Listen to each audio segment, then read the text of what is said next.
So Mike, you want to kick us off? What do you want me to say? Let's get started. Let's get started. Good morning, everybody. Everybody who's doing the trial tomorrow, make sure to reminder, wear pants. And when you get your assignment, we'll send you an email, and whatever position we give you on it, that is the position you are for the game, whether you're crew chief, U1, or U2. I sent those all last night. Can we see who's going to try out tomorrow? Put your hand up. We should have 7. 1, 2, 3. Nice. 7 Okay. total. Okay. So I'll take 1 and 6. All right. So. Oh, what that mean? Okay. Let's All right. kick it off early. Introduce yourself and Kelly. All right, so I'm Scott Federley. I brought my beautiful wife Kelly today to talk about a few things that's on the agenda. A little bit about us. We've been in the PNBOA for a few years. I know a lot of you. I have ref with some of you. So we're here to talk about pregame. And what we're going to talk about today is kind of geared towards a 3-person crew in a high school basketball game. Okay, it's not going to be not that you shouldn't have a pregame when you're doing a rec game. Make sure you sign in. Yeah, I've been. How many people in the room before they do a school game do a pregame? Kind of like that. Okay. I actually refereed a state tournament games before where my partners said, I don't really need we've done this before, we don't need a pregame. Well, you go out there and things go to, you know what. The most important part of a pregame is to have one. I don't care if you work with that partner a bunch of times or the first time, you got to talk about a pregame. Can you pop up? Whoops. Is that it? Yeah, that's it, but it's kind of. Rotate. Hang on. I'm gonna get it. It's at the top. There we go. Okay, so this is, Kelly's got a handout. We're going to hand them out. Trila has this on PDF so we can get it out to you guys and you can edit it and put in whatever you guys want. But that's kind of a starting point.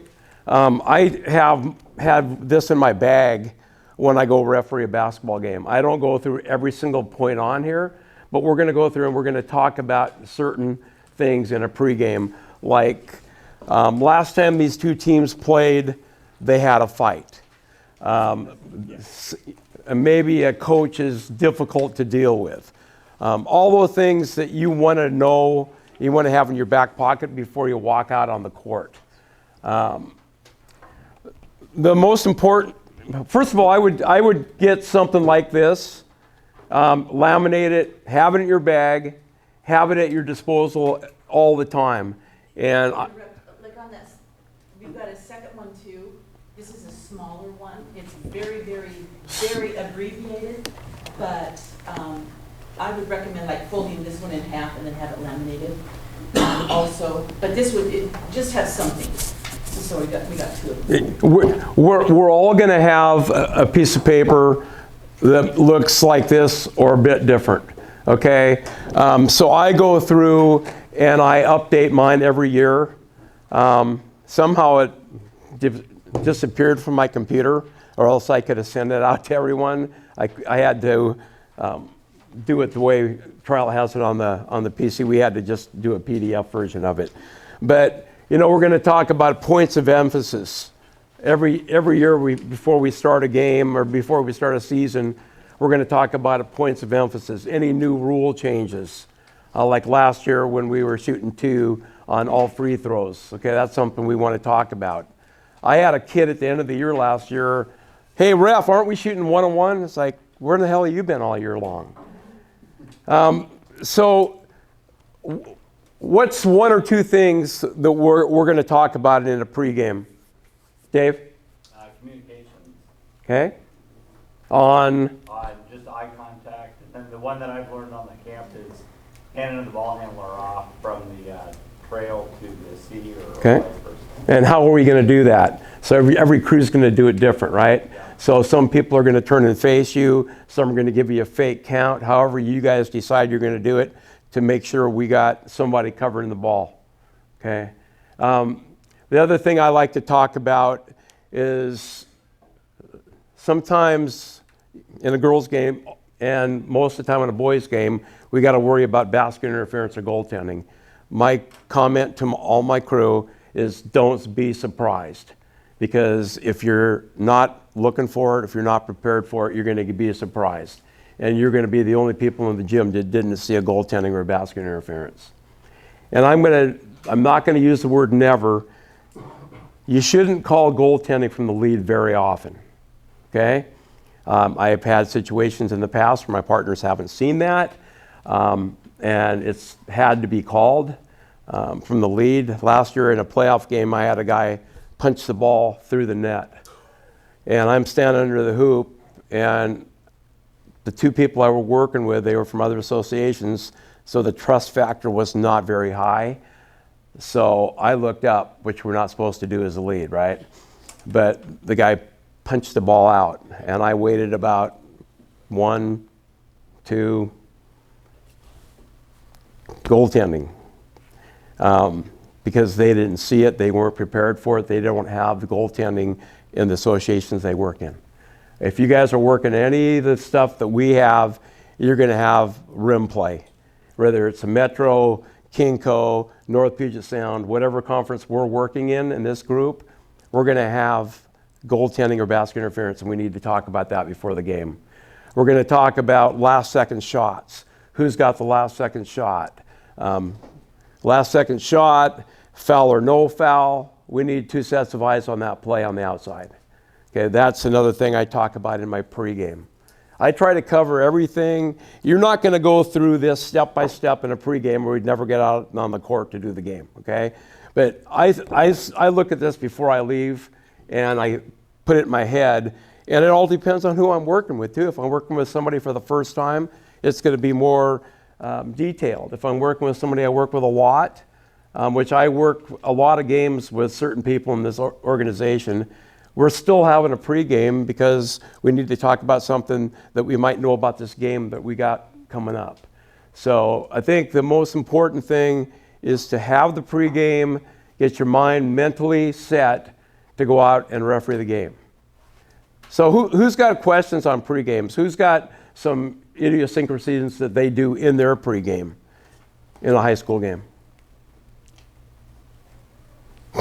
I'm very big on asking my team, or my crew, have you worked with the coach before, or are there any trouble players that you've interested in? Some people are just more physical. Perfect. Okay, so I try not to go into a game predisposed on a coach, but we have certain coaches in our area that you have to be prepared for. There is one that might be in the North Puget Sound League on one of the better teams that's very divisive to the crew. And if I'm working with people that I haven't worked with, or maybe more or less experienced referees, my mic not working? No, it's working. I want to capture it there. Okay. So we're going to talk about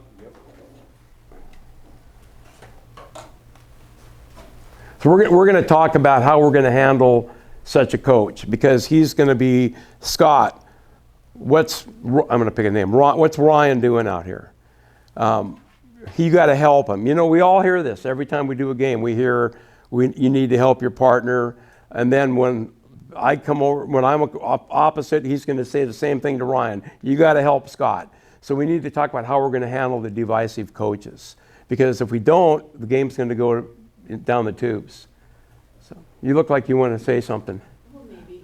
Some of the things that I want to go over that you haven't yet is I want to be real clear on court positioning and court coverage in a pregame. I think that's one of the most important things, especially on something like pass and crash. I think we had one last night.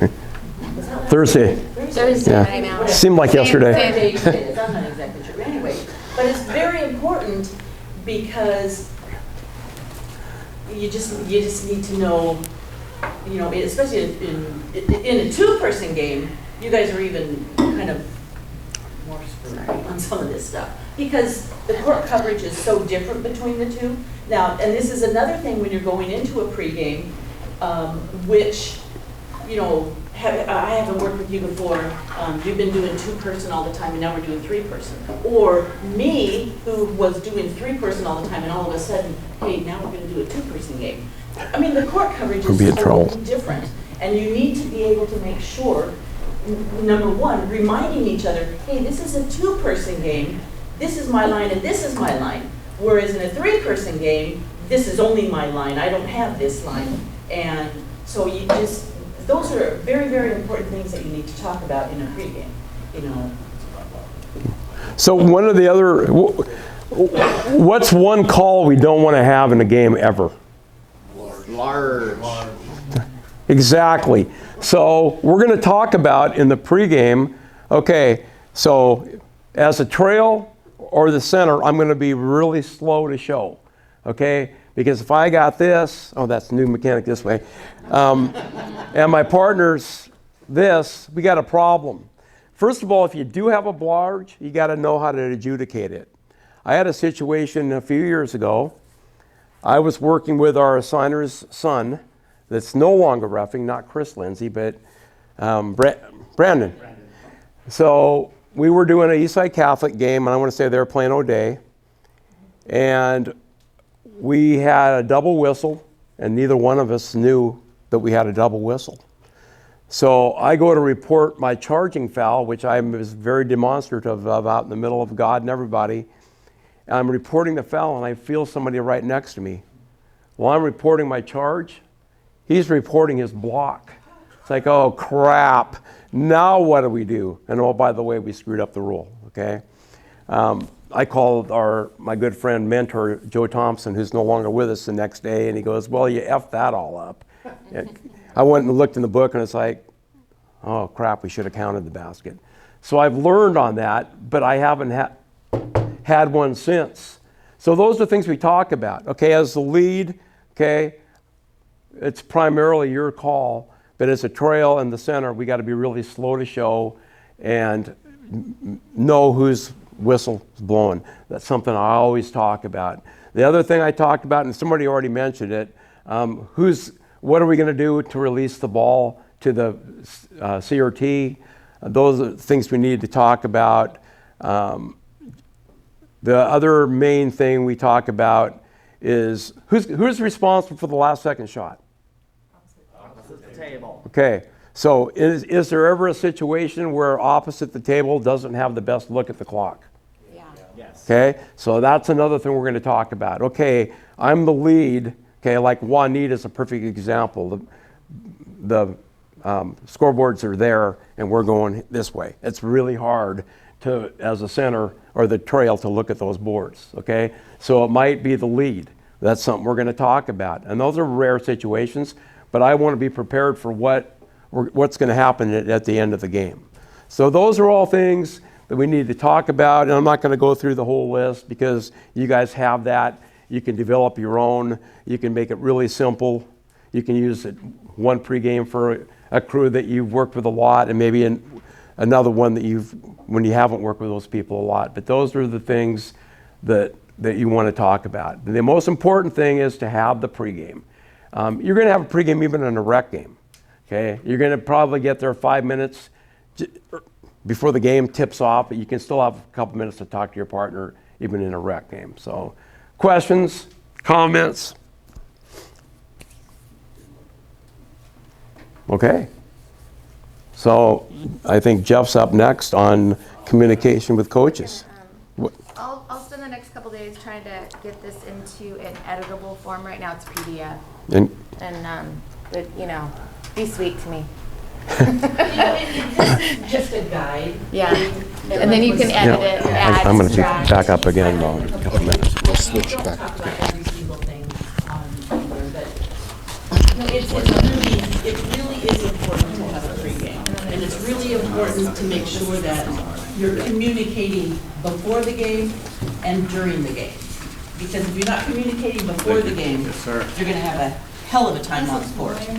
So it's real important to establish that communication. I'm going to use you and argue back. You know what's coming, right? Yeah. One quick question. a lot of times, if it's, say, a middle school game. Middle school, can you hear me? Yeah. Okay. Middle school game. Yeah. Rest don't, a lot of rest might not get there till game time. I mean, it's time to throw it up, let's go. You know, so, as far as a pregame, something cheating? We're talking rec game? Middle school game. Yeah. Middle school, It's tough to have a pregame in a rec game or a middle school game because everybody's scrambling in traffic to get there. So, you know, maybe your pregame is during the first time out. You know, that's the only time you're going to be able to get something like that done. Or maybe your pregame is when you confirm with your partner Yep, that's, to come into the game. yep. But you know it's what's going to happen. It's a junior high game. So throw in there what we need to do to take care of the game.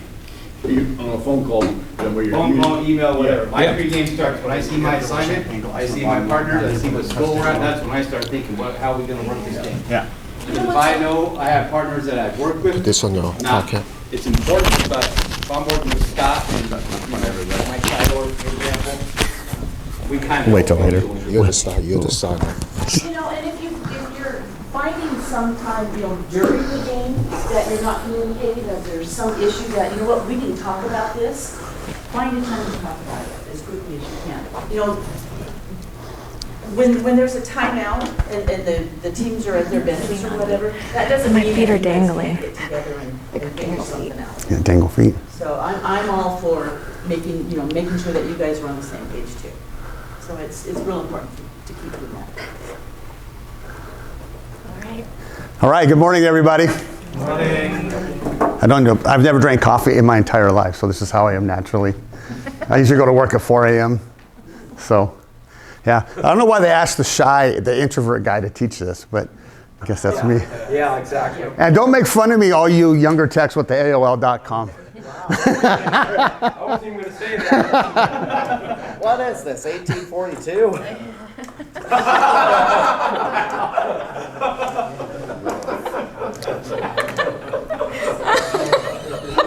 Oh, it's okay. Could be 1904. All right. Thank you for that. Hey, so Dave brought up a good question for me the other day. He said, who are you? How do I know that you know what you're doing? I can tell you know what you're doing, but who are you? And I thought, you know what, that's a really good point. You've never met us, per se. All you know is that we're some strange 6 feet of twisted steel handsome guy out there telling you guys where you need to be and what you're doing correctly. But you don't really know who we are or what our well, you're like 0 for 2 right now, what our qualifications are, right? So I started refereeing when I was 13 years old, Parks Department basketball, and I'm 62. So I've been involved with basketball for about 49 years, long time. I joined the association when I was in 1980. In the Seattle Association. That's the only association that I've ever been in. I've been fortunate enough to work 16 high school state tournaments, officiate the championship 12 out of the 16. I've been to 2 community college tournaments, worked the semi first years, final the second year. I worked Division III and Division II basketball. Division III, I had to work second West Regional, second round in the West Regionals at PLU. That was pretty cool. Some highlights for me, probably in basketball, is it's not often, but at a high school state tournament, 3 Seattle officials got to work the final.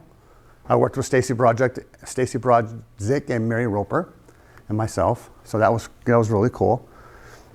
I got to work, or selected to work the high school, the national Final Four. So it was number 1 and number 15 team in the nation, high school teams. I got to work Maya Moore. Everybody know Maya Moore? Called 2 player control fouls on her. I wasn't the most popular official, but they were good calls because she's a brute. Anybody know Greg Nixon? I got to work a final girls game state tournament with Greg Nixon.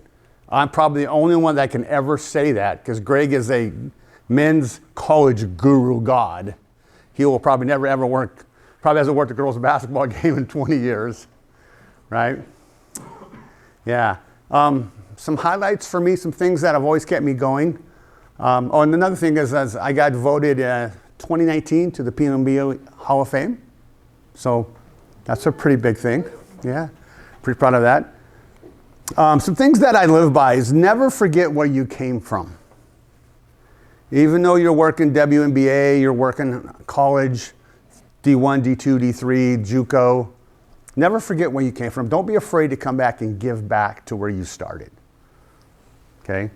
I come back and I've been helping out camps for about 10, 12 years now because I love giving back. I love seeing, I'm going to take credit for all your careers, right? Because we had a part in it. Had a part in making you better. You have a part in making us better. So never forget where we came from. And then the game you working is always the game of the night. Don't worry about if Johnny and Susie have a different game or what game is going on. You're going to have that game sooner or later. But every game that you're working is a game of the night because that's the kids' game. They're out there playing their hearts out because that's their game of the night. So let's not take that from them. Everybody agree? Can we get on that page? Okay. All right, so we're going to talk about communication with coaches. Like I said, I'm an introvert. I don't usually like talking in public, but I do all the time. I was a retired police officer for 26 years. I was a sergeant 20 of the 26. I ran the K-9 narcotics unit. I was a K-9 narcotics officer for 12 years. I was also a hostage negotiator, or now what we call them is crisis intervention specialists. So I've talked to guns and knives out of people's mouths, saved families from being killed, talked people off of bridges. Want to hear a funny story? One night I get a call, 17 Sam 11, there's a jumper. Okay, cool. So I'm in my gotcha car, I turn on my bells and whistles and I'm flying down there and I get there and look over the bridge and sure enough, there's a guy standing over the bridge. Water's up, it's raising pretty good. All the trees and branches are flowing through. I'm like, you're gonna die, dude, if you fall in. So I'm there, hey, how you doing? My name's Jeff. They call me when there's a crisis situation and try to bring this to a peaceful resolution. And what's going on today? He goes, what are you, an idiot? I'm gonna freaking jump. Oh, all right, well, I'll see you in Everett. You know? I said, okay. So I always kept, I'm just kidding, Max. I always kept a pack of cigarettes in my car. I've never smoked, but when people are in crisis, they tend to turn back to things, right? So, hey, can I get you a cigarette? Because you can have one. I said, yeah. He goes, I'd love to have a cigarette. So I send the officer to my car to get a cigarette.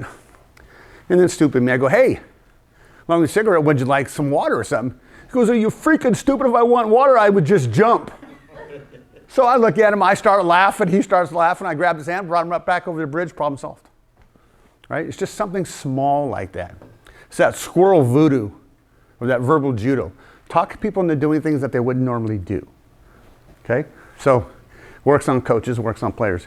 There's things in my career that I've done that I'm probably not the proudest of. I remember being at Bothell High School during a game, and there's always this one fan that has to be known to everybody in the gym. And it was a playoff game, and there's this guy up towards the top and just rah, rah, rah, rah, rah, rah, rah, rah, the entire first half. I have a pretty big line in my sandbox, but he got to it. And about the third quarter, we're getting ready to shoot free throws. He's rah, rah, rah, rah, there's no warnings in basketball. Da, da. Finally, I just blew my whistle and I turned and said, will you please shut up? In front of everybody. And I'm thinking, oh my God, I got a standing ovation. Both sides stood up after they started clapping. I'm like, whew, made it through that one.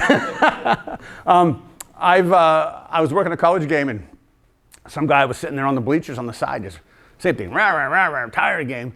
And during the dead ball, I was just standing there bouncing the ball, and I'm pretty good at thrashing people without you knowing.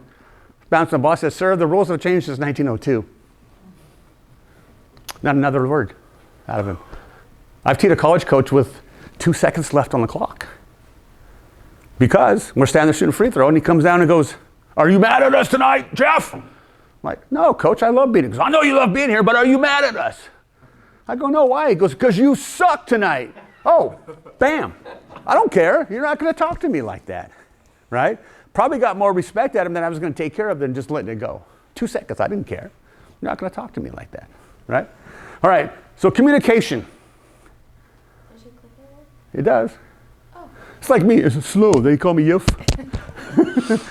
So what do we see here? First of all, officiating is not designed to get people to like you. We don't get into this to make friends, right? Some of you get it to make money, some of you get it to exercise, some of you get it to hang out, some of you get it to get away from your spousal units or your children's, right? So here's a coach, doesn't look happy. Look at Leslie. Leslie is an amazing women's official and a men's official and a college official. Matter of fact, I was her mentor back in the day. That's not why I had this. But look at Leslie, look at the vein in her neck. Is that normal? No, especially for Leslie, because she's really easygoing. But somebody must have got her sandbox too, right? So we didn't bring helmets to put on everybody's head with the little wires. We can't coach or train you how far your line is or how you're going to react. Something that you have to learn through game exposure, right? And that's what fries me about us taking our first and second year officials and making them into college officials, because you haven't had that game exposure. You haven't got chewed on enough to get there and learn how to deal with that, right? This is your chance. So yeah, I'm looking at Leslie's neck and I'm looking at, wow. And I'm looking at, like, she's trying, right? Coach is like, I ain't having none of this tonight. She thought it was funny when I showed this to her, but anyhow, it's not designed to make people like you, correct? All right, so let's talk about some basics. Maxwell Smart, can you give me an example of a mechanic that we would use during basketball game? Wow.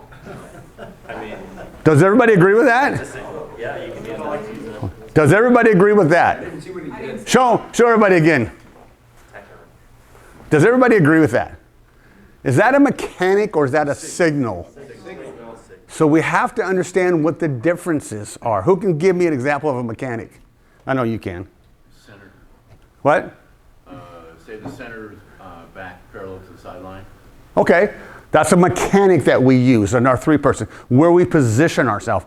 These are signals. That's a signal, this is a signal, this is a signal, okay? Teamwork, the foundation of good basketball is not a one-person show.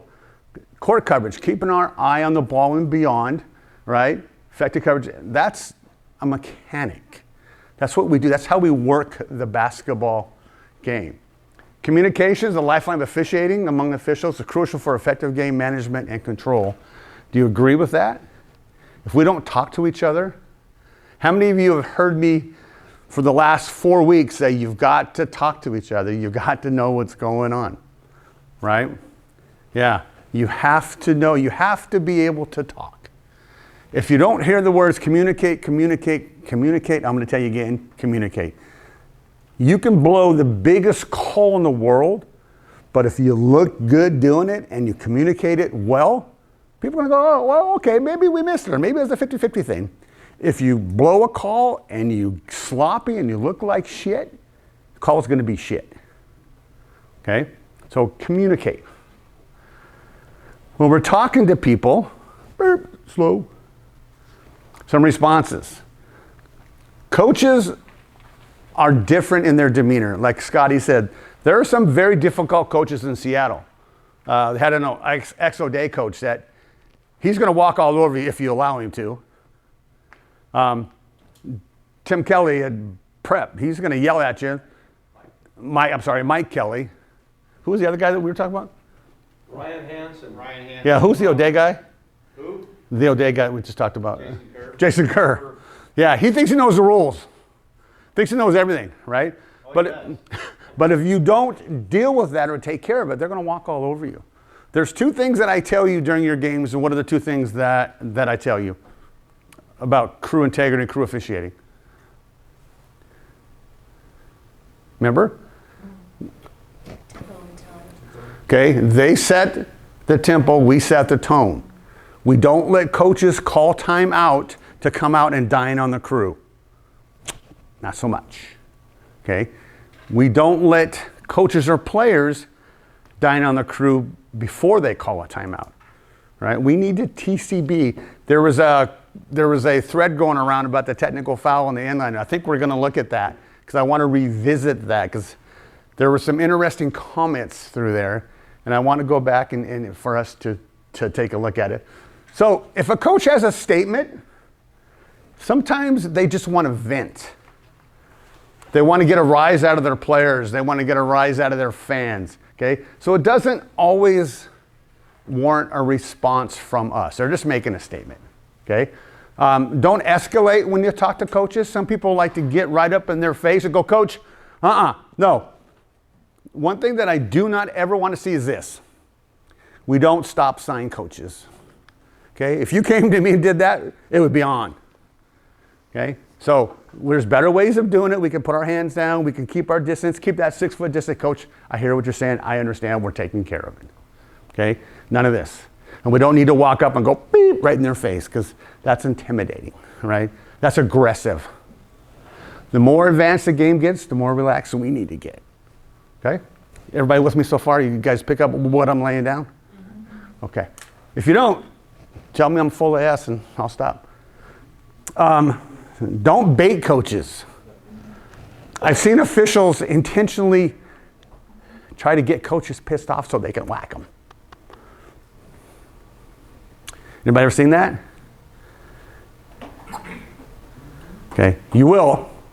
There are officials that are angry, that officiate angry, and don't know how to deal with themselves or others, and they bait coaches into saying things that they probably wouldn't say just so they can tee them or whack them, is what I like to call.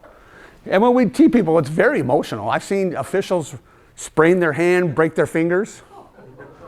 Seriously, because they just, bam! Ooh. Yeah, and it's not fun. I was around when Judy Roberts sprained her fingers throwing a tee on somebody. Okay? And you have a pretty tee, right? Who teed like this last week? Was that you? No, I always use my whole hand. Oh, somebody did this. I was rolling. All right. If a coach asks you, if the head coach asks you to explain a rule, take the time to explain it to them so they understand. Okay? If they legitimately say, hey, I don't understand the new flop rule, can you explain it to me, or can you tell me why that was not? Take the time to explain it to them. Basketball is a game of two things. What is it? Perception. What? Perception. Angles and timing. Nothing happens till we say it happens. If we have to take an extra second to explain to the coach the rule, take the time. We're in charge. There's 3 of us, right? We all get paid by the game. We don't get paid by the hour. We get paid for the 32 minutes, right? Don't try to steal everybody's cheese out there. Don't try to make all the calls, right? Share the wealth. So take the time to explain. Watch your tone. Watch how you talk to people. Some people get angry, okay? And what I like to say here is the voice is made up of several factors, which include volume, pace, pitch, and inflection. When you're going to deal with coaches and players, kind of think about it is if you're having a hard time understanding or a hard time establishing that line in your sandbox, what would you let your children say to you? What would you let them get away with? What would you let somebody else's kids say to you? What would you let them get away with? And how would you react? Okay? If your kid told you to shut up, oh, hell no. It's on, right? If somebody else's kid told you to shut up, you'd probably just kick them out of the house and say, hey, you're not welcome here anymore, right? So when you're working games, dealing with coaches and players, kind of think about that. What would I let my children say to me, or how would I let my children act?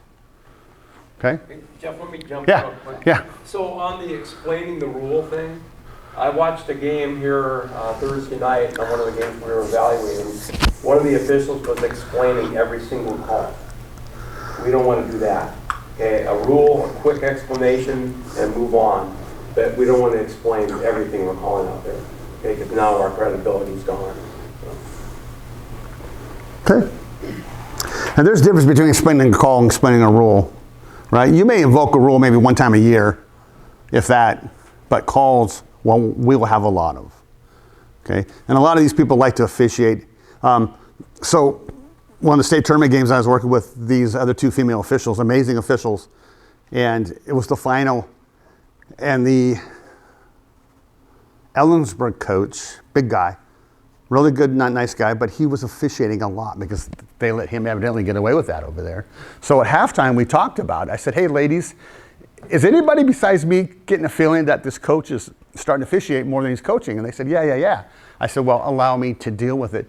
So starting in the third quarter when we came out, I said, hey, coach, here's my squirrel voodoo. I said, you're doing an amazing job. Your kids are playing hard, but maybe we could coach a little bit more and less officiating. He goes, Jeff, I'm sorry. I didn't know that I was doing that.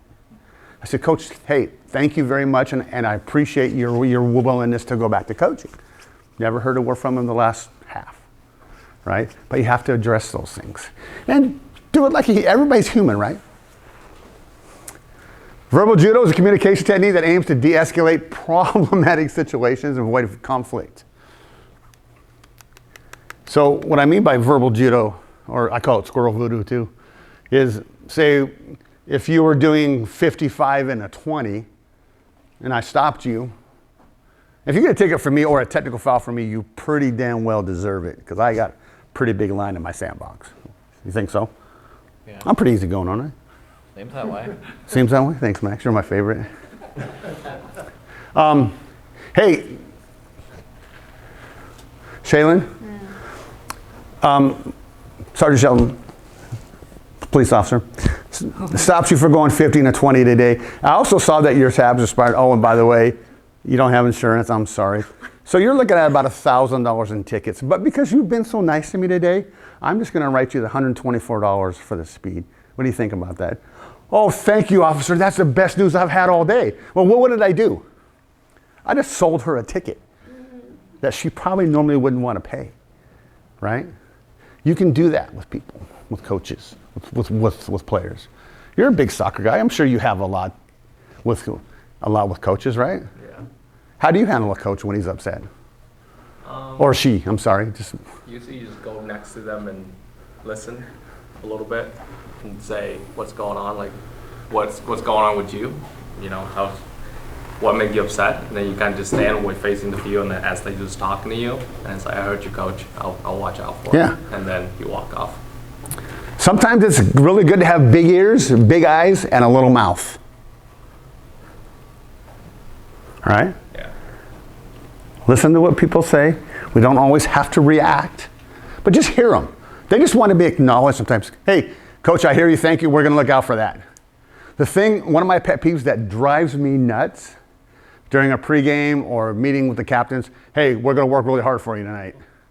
No shit. I hope so. No shit. If you're not, then why are we here? Don't make that comment. We're going to work really hard for you tonight, coach. I heard that during from another official from out of our organization, and I about fell over dead. I'm like, did you really just say that in a playoff game to a coach? We're going to work hard for you tonight? Of course we are. That's why we're here. Hey, Jeff. Yes, ma'am. That verbal judo, is that an online book? It is an online book, and it's a hardback book, and there's several things, and there's classes that you can go take. I'll look for it and send it out and that. Yeah. I need that. I'm the emotional one. I'm always like, yeah, losing my mind. But Kelly gave me a great piece of advice the other night. I'm not going to say the one You word can say it. No, but she said to me, she goes, would you talk to your employees like that? Because I actually run a company, and like most people just listen to me all the time, so I don't have to get upset. And so, you know, take your jobs into account, like your experiences. Like no one at my company talks back to me, right? And then I come here and everyone talks back to me. I'm like, don't you know who I am? Yeah. I'm like, no. Don't you know me? Right? And so I tend to like lose it. Who was I on the court with and I almost teed up that, remember? I teed up that coach. Carson, was it you and Nick? It was the three of us, right? Yeah. The Eastside Catholic. I should have teed up the coach. You almost came After I came from half a block away for the second, and Mike went, "Urgh." Oh yeah, I saw that. But Kelly's comment to me was great. She's like, try to channel like how you would talk to, you know, your team. You know, so I was like, oh, I'm gonna really try that. So, you know, whatever that. Yes, sir. Don't turn these over. So I understand this is all about coaches, but you had brought up the fan. Yeah. And I feel like I'm pretty good about just like blocking out fans a lot of the time. And like, don't turn them on. Administrators of the gyms to take care of the fans. So I have thrown out fans before. I do it differently now. I used to say, hey, you're out of here, get out. But now we go get the administrators and let them do it, right? The game managers. Fans are the same way. Sure, they pay to be there, and that's the first thing that they're going to say is, I paid to be here and I want a refund. All right, well, go talk to them at the door, right? We're not going to let you sit here and dine on us. It's not about you. So you can have people removed if you feel, and don't do it the first time, you know, make them earn that. And something else that well, let me finish with you first. So go back to your original question, because sometimes I get confused when I start answering. I guess that was the question, is like, do you have a different line for fans than you do coaches? Yeah, I go get the administrator and let them deal with them. Yeah, yeah. You're not my problem anymore. But what rises for you? What would rise for you to that level? You know, you guys are shitty. So when it gets personal, if it's general, cool. But when it gets personal towards me or one of my crew members, that's when I've had enough. Yeah, you don't have the right to sit here and berate us, right? What makes you the expert? And one of our things that we'll tell you now is when you get fans like that, hey, we're always looking for new officials. We used to have John Lindsay's card. We'd hand him out. Hey, if you want to be a basketball ref, here you go. We're starting up a new class. We have cards, I can give them to you if you want to. And then they shut up. I hand out cards. I actually recruited an official when Kelly was doing a game. You have one? He Okay. was ragging on that was 2-person days. He was ragging on Kelly and her partner. And I said, you know what? I want you two. Sound like you know a lot about basketball. You two are going to take this one. We need more officials. I handed him a card. He joined the association. Did I give you one? Okay, those are few and far between, but That's okay. cool. She has one. Versus screaming at the guy. She has one with her. So to go back to your question, the other thing, and I've had this happen in my game, is if a fan is using racial comments to the opposing team, maybe, or anything like that, we got to nip that in the bud. Go grab the game manager right there and get that person out. Okay, we can't have that. Yeah. And that was put into effect a couple of years ago by the WIAA too. I mean, that we can, those kind of comments, we go after them. But Yeah, I'll just say, we had an issue with fans right on the other side of the game, and we didn't address the fans, but I was with the senior official, and we just went at one of the timeouts or halftime and talked to the gym administrator. They went over and stood by him, we had no problem. Yep. A lot of times that solves it. Right there. It was great.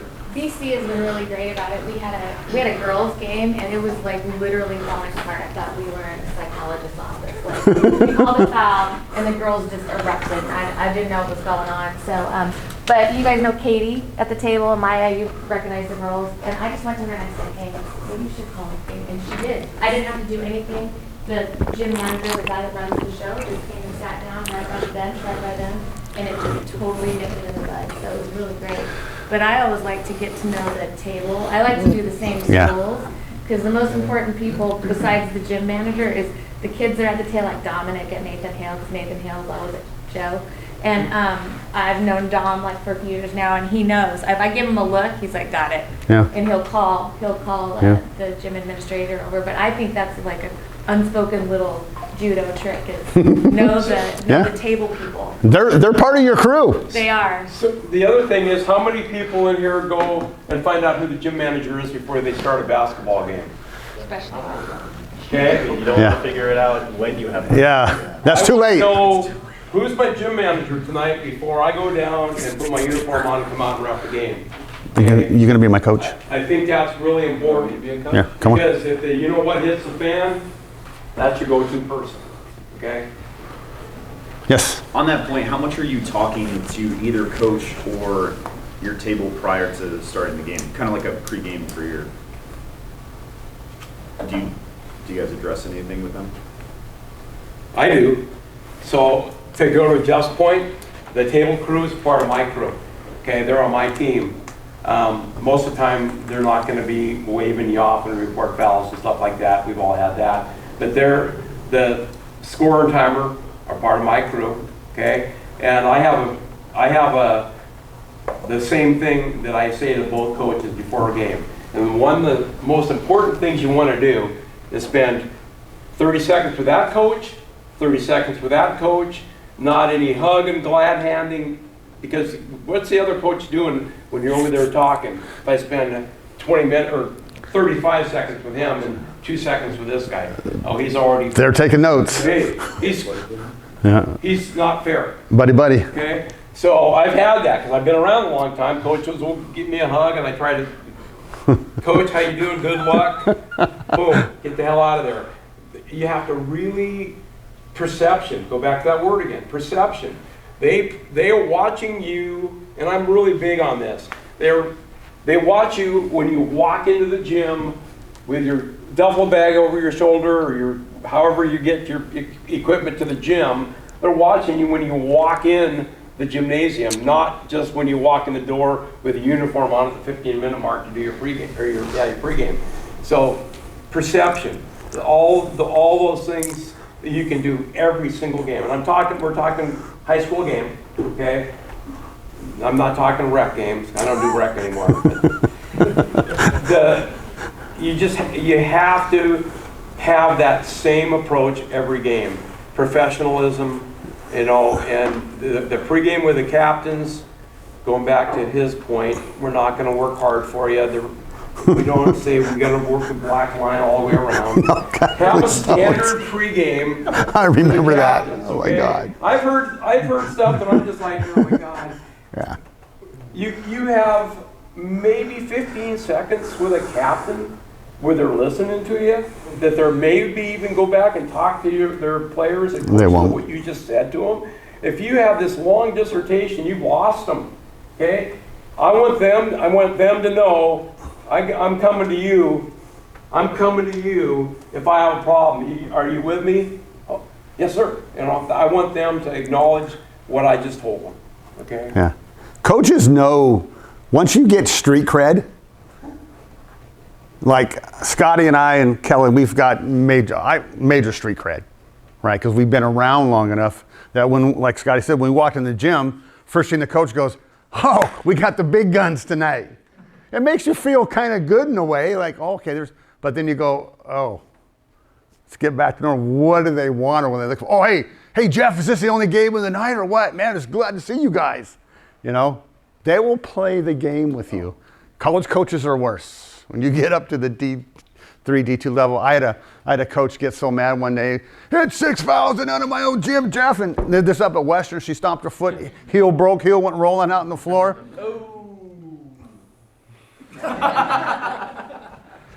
I picked up the heel and brought it back to her and said, here, Coach, this is for you, and by the way, this is your second present from me tonight. I had a college coach that wore a pager. I said, hey, Coach. He goes, yeah, Jeff. If you hear that pager go off, it's me telling you to sit down, that we've had enough. See, I can get away with some things like that because I have street cred. You will too once you get out there and start working.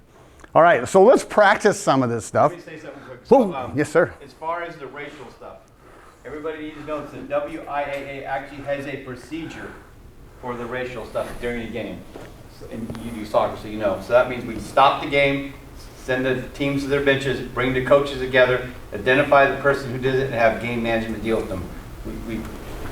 That's the procedure for it. So make sure you look and you know it, because the WIAA, they're big on it. Where's that at? There's a link on Arbiter, probably on the PNBOA hub, or you can go to the WIAA. I think you don't have to hear it if someone reported to you. Correct. Yes. You don't have to Yes. hear it. You don't have to hear it. Just report it. If you and says someone said a racial slur, you just Yep. immediately stop the game and deal with it. Yep, absolutely. And is that for players, coaches, and fans? And no matter who said it, if a player Anything on the says game it, site. you identify the You don't even ask, like, Yeah. If you hear a player say something racial and you know it's that player, that's automatic ejection. Yep. even if someone says to his own teammate.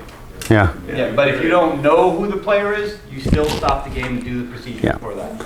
And we're not trying to scare you away from officiating, because we really, really thank you and appreciate you for being here and taking time away from your family and your kids and your job, really.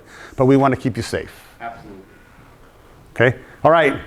Max, take a second, read that, come on up here and bring your thing up here and hand it to Mike. Mike's our coach.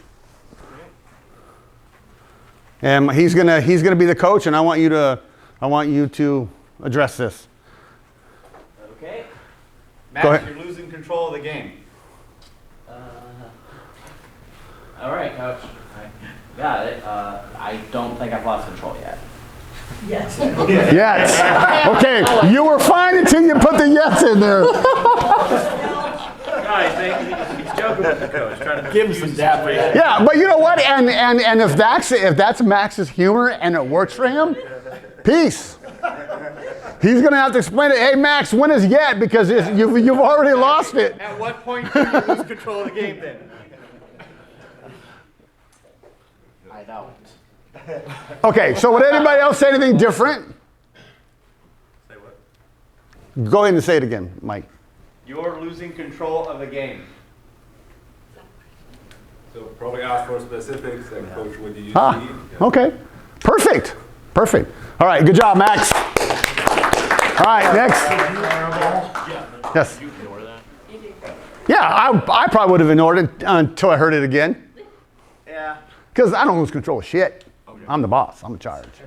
Street cred. Yeah, street cred. You like that, don't you? Okay.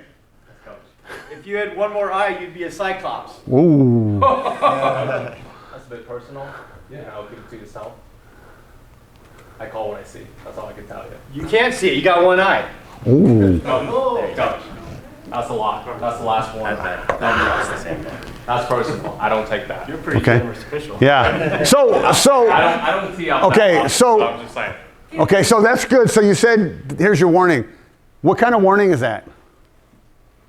As if like the next one's gonna be. Well, but do you tell anybody? You going to tell your partners? Yeah, we'll go talk to your crew and say he's crossing the line. Okay. The next one, we just tee him up. You don't have to. Okay, and would you go tell anybody else that you had a warning from the coach? I don't know if I have to report to the table. Yes, Yeah, yes. Make it official. Put it in the book. That is personal. I would have whacked him. I'm with Jeff. You're getting money. That's personal. Okay, but that's your sandbox. I don't talk about people's judgment. I may talk about, tell me how you got to this process. Okay, but I will never talk about your judgment. Yes, ma'am. Hold on. What now? Speak up. So if we're good partners and we hear that, Uh-huh. and it's pretty, the coach says it's pretty loud, can we come in? Or And this is a good one when we look at this video. I would not. I may be there as support standing there, maybe as a second set of ears, but we'll talk a lot about crew integrity. And if I'm in a situation and you come babysit me, you and I are going to have a conversation at halftime or after the game is over, because you have to allow me to let me deal with it. And if I don't, because you're a senior official and maybe I'm new, we're still going to have a conversation. It may be different, but if I'm a senior official and you come in and steal my cheese, we're going to have a conversation. Okay, so just let them deal with it until we feel that they can't handle it anymore. So you come hang out with them. I think for this situation, there's different scenarios to it, right? If he Could said be. that and I say, I heard you, that's personal, don't do that. If I walk away, because if that's not my position, then I won't hear the second one. Right. Hopefully you walk away Right. at that point. Right, now if she's here, she hears it again, then you can whack him. Yeah, then that's your call. But don't come in and overstep him. And we'll talk about that, okay? Thank you. So Nice job. Yes, And she hears it. yes, Then yes. Please take care of, what's TCB mean? Take care of business. There we go, baby. Well, if he say that again and it's loud, Yes. he's really asking for it. He is right? asking If he's for it. not, He or that's a she, different story. is asking for it. Yeah. Yeah, if I hear it again, Yeah. they asking for that. Now, Otherwise, I'm not doing it. this is a good point that segues into something else. If you are the calling official that gives the first technical, please do not give the second. If possible, if you can give the first one, give it, walk away. And if we're shooting free throw something, even if it's still heated, go to the other side of the court. You can switch with your partner. Say, hey, this is a little heated over here. Can we switch? And you should say yes, okay? So let them earn that second technical, but let them earn it from somebody else. Which segues into another section here. If we do have a technical foul, and you go over and you call it and you report it, if you switch sides, great. Don't be so quick to seatbelt that coach. Okay? Let that coach has 10 seconds or 12 seconds, that first free throw. After this first free throw's done before you shoot the second one, then have your partner go over and seatbelt the coach. Because now we've given that 10 seconds to finish ranting, raving, yelling, and screaming and moving around. It should be out of their system. And if it's not, your partner goes over to seatbelt them. If they're still ranting and raving, then that's earned. That's second technical. Okay, so don't be the quick gun. Okay? All right, thank you, sir. Nice job. So, Yes. to restate it. Yes. He gives a warning, he's gonna go to his team. His crew? Crew, tell them what's going on. Go report the warning Yes. to the school Yeah. table. All right, and from there, you're walking away. If it becomes, he's got the warning, so you're walking away. You hear something, then it's boom. Yeah, or I would say to my partner, would you go take care of that, please? If I've already had that conversation, maybe I'll go, would you go take care of that now? So they can go over and tee them. So it doesn't look like I baited them or looks like it's personal. Because fans can't, what, do you got rabbit ears? No, it's just out of control, right? Okay, ma'am. I have my answer ready. Well, I hope so. Cheated you the wax. I didn't look. You're getting waxed. You looked. I didn't look. Yeah, likely story. Okay. But that's how she routes. Tryna, that's a block. Learn the rule. Oh. We all knew what that was going to be. Okay, is that how you would deal with it? I was No, the probably- assistant coach, by the way, not the head. Oh, so that's different. So you got to say that. Okay, as the assistant coach, I would have teed him up. Okay, peace. I'm good with that. I don't like when the assistants yell at me. No, And they have no rights. Ben and I were just chatting about, so I have like these crazy ears. I have that one deal where I can hear multiple conversations. You guys know what I'm talking about? I'm so when mad. I know. See, when he comes behind me on the baseline, I'm like, stop talking, stop talking. But when I'm standing there and the coaches are here and I've had them before, I can hear them talking about me. I can. They're like, she sucks. We had her before. I hate this. And I'm like, okay, She says dead people. Ignore. You know what I mean? Have you guys had that before when you're standing there? So that's a weird one for I've me. never been told I suck. No, they don't. They don't say it to your face though. They're talking to each other. And sometimes I just turn around and go, I can hear you. Yeah. And Yeah. I just walk away. So, But assistant coaches, I like to get after them right away. okay. So you would tee the assistant coach and to say, head coach, your assistant just got a technical foul Yeah. because they have no rights. This is your, and then, Yeah. and then would the head coach have a technical too? It's indirect. Yeah. But what I like to do is go, I'm just going to pick you two. Okay. We have this, right? And then I like two of us to come together, like Carson to watch what's going on, give me a chance to cool down. Sure. Because I run hot-headed. I was looking at, these guys are always looking, I'm like, oh yeah, I'm a hothead. And so then I like to turn my back and then da-da-da-da-da, and I'm like, okay, Nick, you go talk to the coach, I'm going to go report, and then I'm going to get far away. So I like to run through all of that because I need to go far away. Is there? Even when I'm far away, I want to give them a second. So if this is our head coach and our assistant coach, is there anything wrong with us talking like this? I prefer like this. Yeah, but why? Because I don't want them to see me. Yeah, but Eye contact. that's kind of disrespectful again. Is it? Yes. Is it? So like this? Yeah. Oh. Yeah. I don't want them to see my face. You've already whacked them. Yeah. That's automatic, assistant. Yeah. That's automatic. So can we go sideways? Yeah. Okay. Yeah, I'd rather have that because then it doesn't look like we're shunning them. Okay. Don't Okay. put your back to them. Yeah. Okay. So one thing I was going to comment on, and Jeff just made a comment about assistant coaches don't have rights. Okay, they don't. Is it good so far? But don't go Is this tell good? them that. Oh, absolutely. Okay. Don't go up and say, you got no rights, okay? Because now it's confrontational. You might remind the head coach, hey, coach, you need to take care of your assistants. They can't talk to us, okay? Treat them with respect. I see it way too many times where we don't treat the assistant with any respect. So Okay, just, thank you. Yeah. keep that in mind. Well, and I also get sometimes confused. I have to look and I was like, which one's the head coach? Yeah. Just as a newbie, like sometimes I was like, could you meet them all in the huddle? And I was like, which one's the head coach? Yeah. And great point. We don't have co-coaches in basketball. We do not. Yeah. Okay, I so want to. yeah, hey, we're co-coaching. No, I need a speaking coach. So the other one, so now we know, right? I was working a playoff game, I think at Bellevue Community, I think it was here. It was Mount Si and Issaquah, and it was a timeout. Nice. Three of us are standing here, and it's during a timeout, and both the assistants get up off the bench and they point towards the scoreboard. on the fouls. Oh, hell no. I whacked them both and went over there and reported it during the timeout. I don't care. You're not going to get up and start showing us up. Huh? The foul differential? Yeah. Yeah, yeah. So, because I just say, I'm not here to call even number of fouls. Yeah.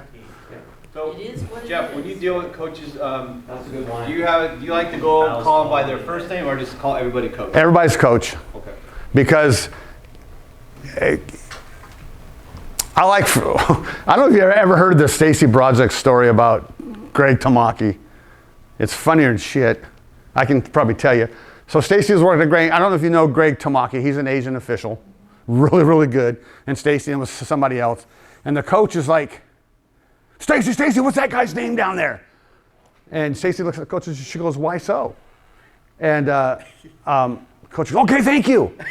So then he goes, why so? Why so? Why are you making that call? And they're all looking like, Craig's like, who's he talking to?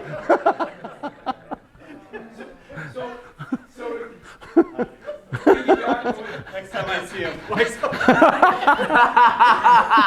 Make sure you don't call Jeff and coach. Yeah. Okay, if you know both their names, you've referenced them a lot of times. I only use first names with Not me. coaches. Okay, because they're going to be yelling Scott.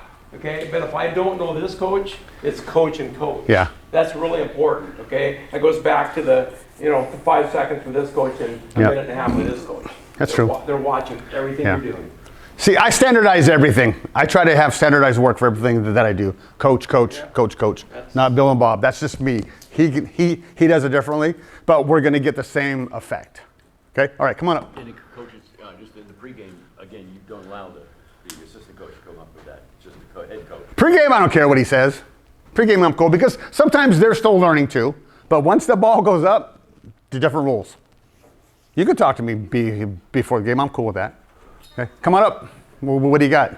Bring your I don't know. slip. I didn't look. Oh, go ahead and look at it. You told me not to look. Oh, go ahead and look at it now. You go ahead and look at yours. You can't. You shouldn't look. You gotta go. I didn't I don't know. All right, here we go. Read it exactly as it's written on there. No. Stop refereeing the scoreboard. It's not your job to even out the fouls. Ooh. Oh. Okay. Are we good with that? Good. Good job. All right. It doesn't have to be a long drawn out. It doesn't have to be anything. Just hey, coach. But I would probably say, I hear you, coach. Thank you, and move on. Just a statement, right? And he walked away. Come on, Matt. Give him space. Go ahead and you can look at yours now. Oh. Figure. You kind of look like a minion right now. My wife hates those classes. Oh, here we go. I'll be calling your assigner after the game about your crew. That's right, coach. What did he say? He's going to call my son. Yeah. I said, that's your right, coach. Let's move on now. Oh. Okay. And would anybody do anything different? Well, how's the game context? Huh? How's the game context? Doesn't matter. I mean, no, I think it matters. Like, his name's John Lindsay. Yeah. Yeah. Was that confrontational though? Did you drop the name? So, Jeff Sheldon, college game. I'm going to call your assigner after the game. Can you spell D-A-N-A? Yeah, exclamation point, coach. Oh, well, that's different though. Yeah. Last night, it was a football game, and it was towards the white hat, and the coach said, basically was trying to say, like, what's the ramifications for you being so bad? Oh. Oh. Me, but like, Right. It wasn't roll call, but it wasn't Yeah. Okay. You're back next week. That's what Yeah. the ramifications like, are. so what's the ramifications? They got a touchdown. What's the ramifications for you? Yeah. Like, Well, what was the answer? He just kind of said, there is none. Oh. And walked away. I would have probably handled it a little differently. Okay. Yeah. Like I said, you have to draw your line in your sandbox and know where it's at. Okay. And is it personal? Was it hopefully this will help you. Was it a statement? You know, was it aimed at me personally or at the crew? Sorry, Chuck Corelli. I'm probably this is $2 million worth of equipment here. And then right after that, we were kind of funny. The assistant coach comes and yells something outside the coach, like, say on your sideline. He says, shut up. That's when. Sideline warning? Yeah. Yep. That was the 50 Cool. player. All right. I'm gonna try to get through some of these. Come on up. Where's your ticket? Oh, okay. All right, here we go. That was horrible, Dave. Yeah. So a wave off to me is automatic. Anytime you get waved off, it's coming back with one of those. That's just me. It's me too. Okay. Kelly? It's like the F word to me. Yeah. Good job. Thank you. All right. Let's see what Florida does in the house. You can look at yours, Ken. Just you.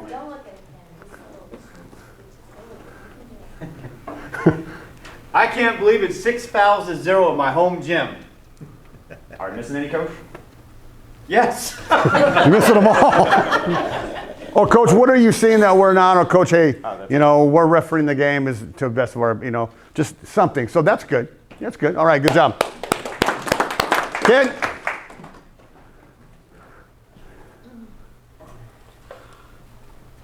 Be careful what you say to him. He's big. Your presence, like his height, helps with Oh, perceptions of coaching. absolutely. You think? I grew my beard like 4 years into my basketball officiating career. Just to make you look older? Seriously, I have a little baby face. Coaches, night and day. Yeah. Like, they gave me more respect. Nice. You're doing a great job, but your other two partners aren't on the same page with you. Did you guys hear this? Yeah, can you say it again? Can you say it again? Sorry. Your partners are doing a great job, but they're not on the same page. Just read it. Yes, I'll take one. You're doing a good job, but your partners aren't on the same page tonight. We're all working as a team here. You have a problem with them, you have a problem with me. You have a question? Oh, damn. Damn, I like that one. Good job, man. So, the experienced coaches, they know how to work the officials. Okay? I had that exact same thing. Hey, Jeff, tell you, you're doing a great job tonight, but Sammy and Bobby, they're not on the same page as you. All right, Coach, thank you. Appreciate it. Move on. All right? Good job. Good job. Acknowledge it. Oh. Yeah, what if they had, like, there was a call, like, wasn't a good call, and you didn't have an angle, and then you're getting yelled and screamed at by an official about that call? Do you just divert it? That was their call, I didn't see it, ask them? Or? Well, so I tried that in my younger days. Coach, that wasn't my call. And that opened up a whole nother can of worms that I will never open again. What do you mean that wasn't your call? You're an official on this game. How can you say that's not your call? So I would say something like, Coach, maybe I wasn't in position to see that, or my partners may have had a better look at it. Okay? What if it was a terrible call?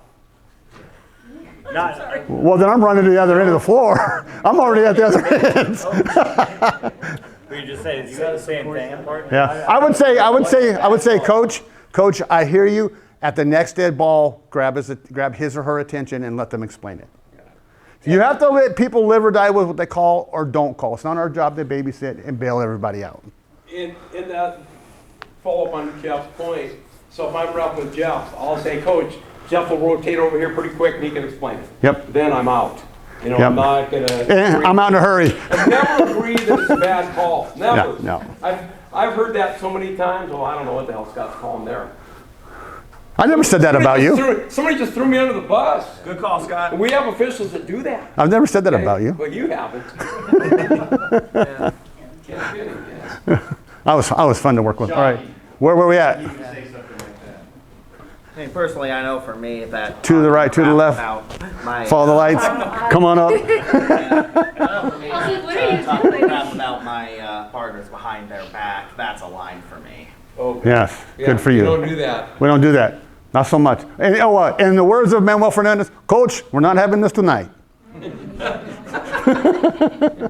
like I see it as worse to talk crap behind someone's back to their face. Yes, sir. Okay, here we go. Should be interesting. Yes, it should be. If you can't handle it, go back to the kitchen.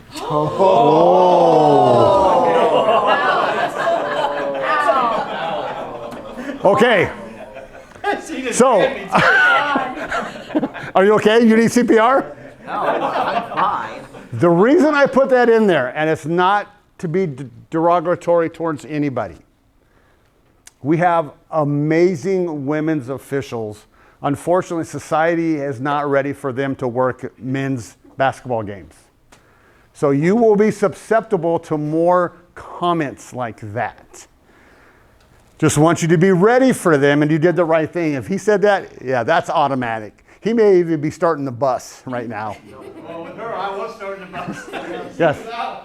Yeah. I was just going to say, standing next to the coach and he says something to the degree of, she can't handle this, I'm turning around a team. Oh, absolutely. Yeah. Absolutely. Right. Yeah. So please do not. Shaylin tossed him. So what is Yeah, I think- the domino of that? Is it tossable? Who? You can deem anything can be tossable. Anything could be a flagrant in your mind. So who knows how to, Max, you're a smart guy. How would we handle an ejection protocol? So first would be to tee up the coach. Second, I would want to retreat, talk to my other officials, tell them what happened. Then we'd all probably agree that the coach should be ejected. Then we go to the table, inform them that the coach is being ejected, and then report the tech. And at that point, we have gym management there to remove the coach. And how much time does he have, or she? Coach has 20 seconds to leave the gym. Okay. All right. And is that out of sight, out of mind, or is that just go up to the stands and sit? No, out of this gym. Leave the confines, right? Would anybody else handle that differently? Yes, sir. Would you be technical, then you hear what it says, you process it, and then an injection, you do the same fight, right? So technical, and Yeah. then you process it like that. I've already processed it. If you're getting a T from me, I processed it, and it wasn't good. So what's the difference in ejecting a coach and ejecting a player? Player doesn't have to leave. So So what- we need also to assign a new coach, or at least if they don't. Somebody over the age of 18, they have to have on the bench, right? So where do we send the player if we throw him out of the game? Back to the bench. Back to the bench. Right. They don't leave the confines of the court. Right. Coach does. That's a good point. Did that answer your question, or? Okay. Yeah. Like Rachel and, you know. Good job, Maxwell Smart. More of a riot, then can you have an adult assist them out of the facility? I think in an extreme case, I've never seen that. Nathan Hale. Extreme case you could. They have to have an adult supervision with them if you do that. Yeah. That's what the game manager, the administrator's for. They could put them in their office. They always have an office, and they can stay with them, maybe assign somebody to watch them if they are making too much of a disturbance. I think if a coach wants to keep their job, they're going to at some point realize that I probably should just leave. Like if they did something racial and instigating, and they're going to be a problem in the game, then we can remove them. The game administrator would move. Yeah. Well, we Adult with them. would toss them, and then if they didn't leave, and hopefully they'll be smart enough just to say what they got to say and get out. If not, then the game administrator should come get them, since it's probably the athletic director. They probably signed their paycheck. Get them out of there, right? Yeah. Any other questions on that? Really good questions here today. Thank you. Okay. Don't let my players get hurt. This game is too rough. All right, coach, I'll keep my eye out. Yep. Good? Yep. All right. Good job. See, some of these don't require a response, right? You're just listening.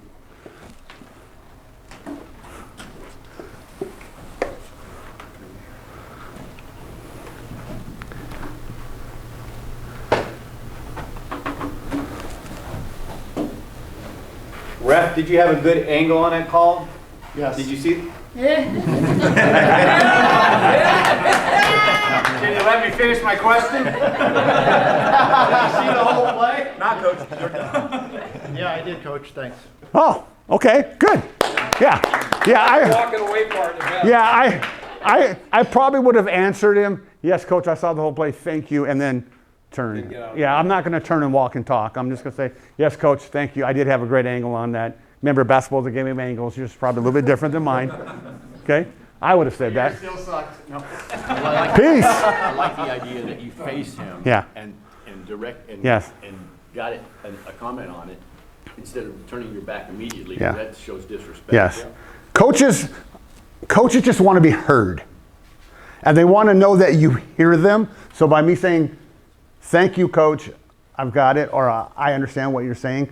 Now he's vented, I've addressed it, and now we can move on. So the only time I'm turning the back on a coach is if I'm refereeing a play and they're here, I can still talk to them. Hey, coach, I'll watch that. But if I turn, no, I'm not refereeing, right? That's right. Yeah. But Yep. when I'm during a dead ball, I'm going to look them right now. Okay, respectfully. Yep. And that's the difference. That's if they're here, asking a question, then I'm good. turning my back and refereeing the play, and I can still talk to him. But nobody in the gym knows I'm talking to him either. I'm not calling him out, he's not calling me out. We're having a conversation, but I'm still refereeing the game. Yeah. As long as you know your partners are watching what's going on during the dead ball. Yeah. Correct. Absolutely. Yeah. Good point. Yeah. I'm the king of bouncing the ball on the sideline, thrashing the coach. Because you can't hear me because I'm bouncing the ball, but coach knows I'm talking to him. Coach, I've got you. Thank you very much. We're done. Or if I'm reporting a foul and they're like meeting me there, like, so I'll go through my case and go, are you done now? And they know. We got that mom or that dad look, are you done now? That means, oh, he's addressed it and I'm going to go back to my bench. And if he's like, no, okay, well, then we have another scenario, right?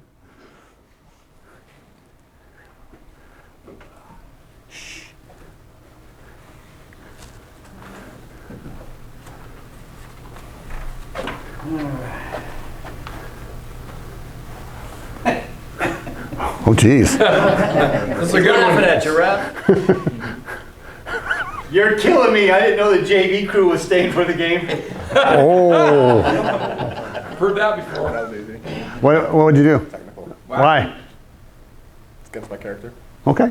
I'm just asking. Typical JV move. Thanks. Yeah. That's why you'll never work my varsity game. That's what's going to come next. Yeah.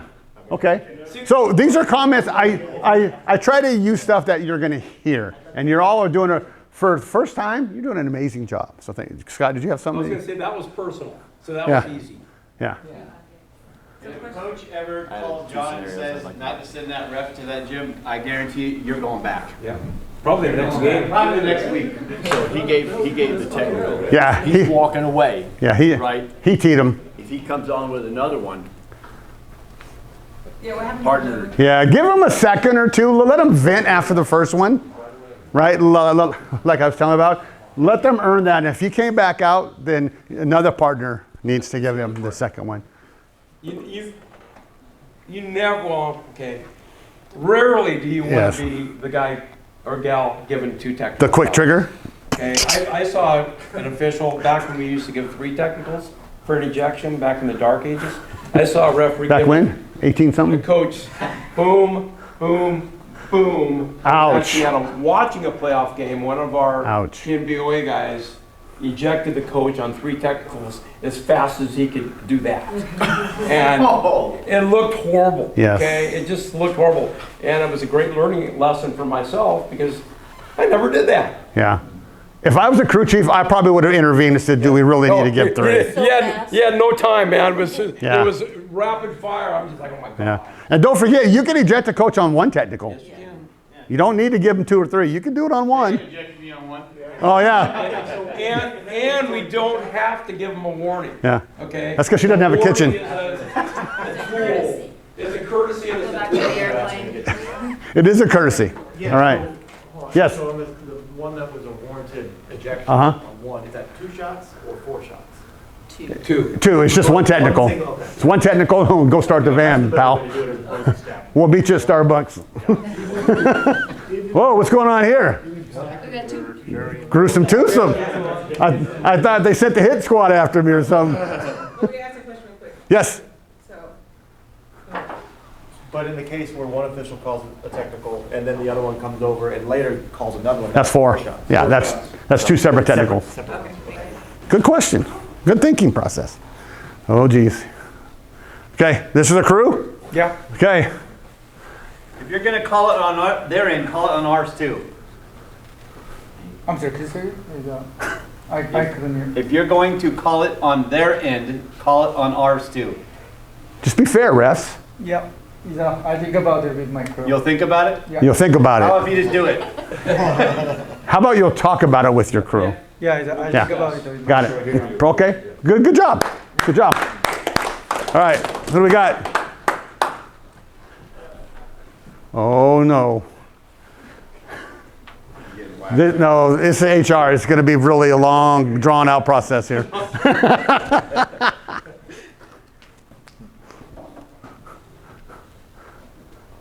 Ref, my bigs haven't shot a free throw this entire half. They're getting killed out there.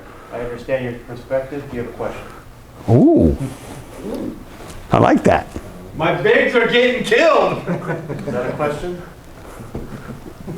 I would at that point, I would actually go, call a foul. Okay, good job. Good job. I would say we're watching it, and we'll call a foul that's warranted. Oh, okay. It's a better way. Oh, you mean we're not working hard out here for you, Coach, tonight? We're looking at everything? Oh, good. All right, good job, you guys. All right, this is our last one. Can we pull that one scenario up? I can probably turn it back on for you here. The video. Yes, ma'am.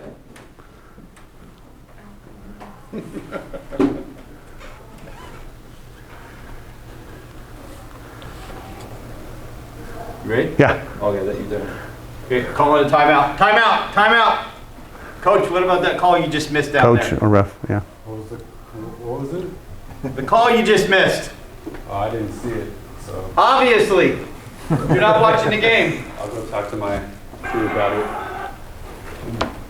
Okay. Anybody have anything different?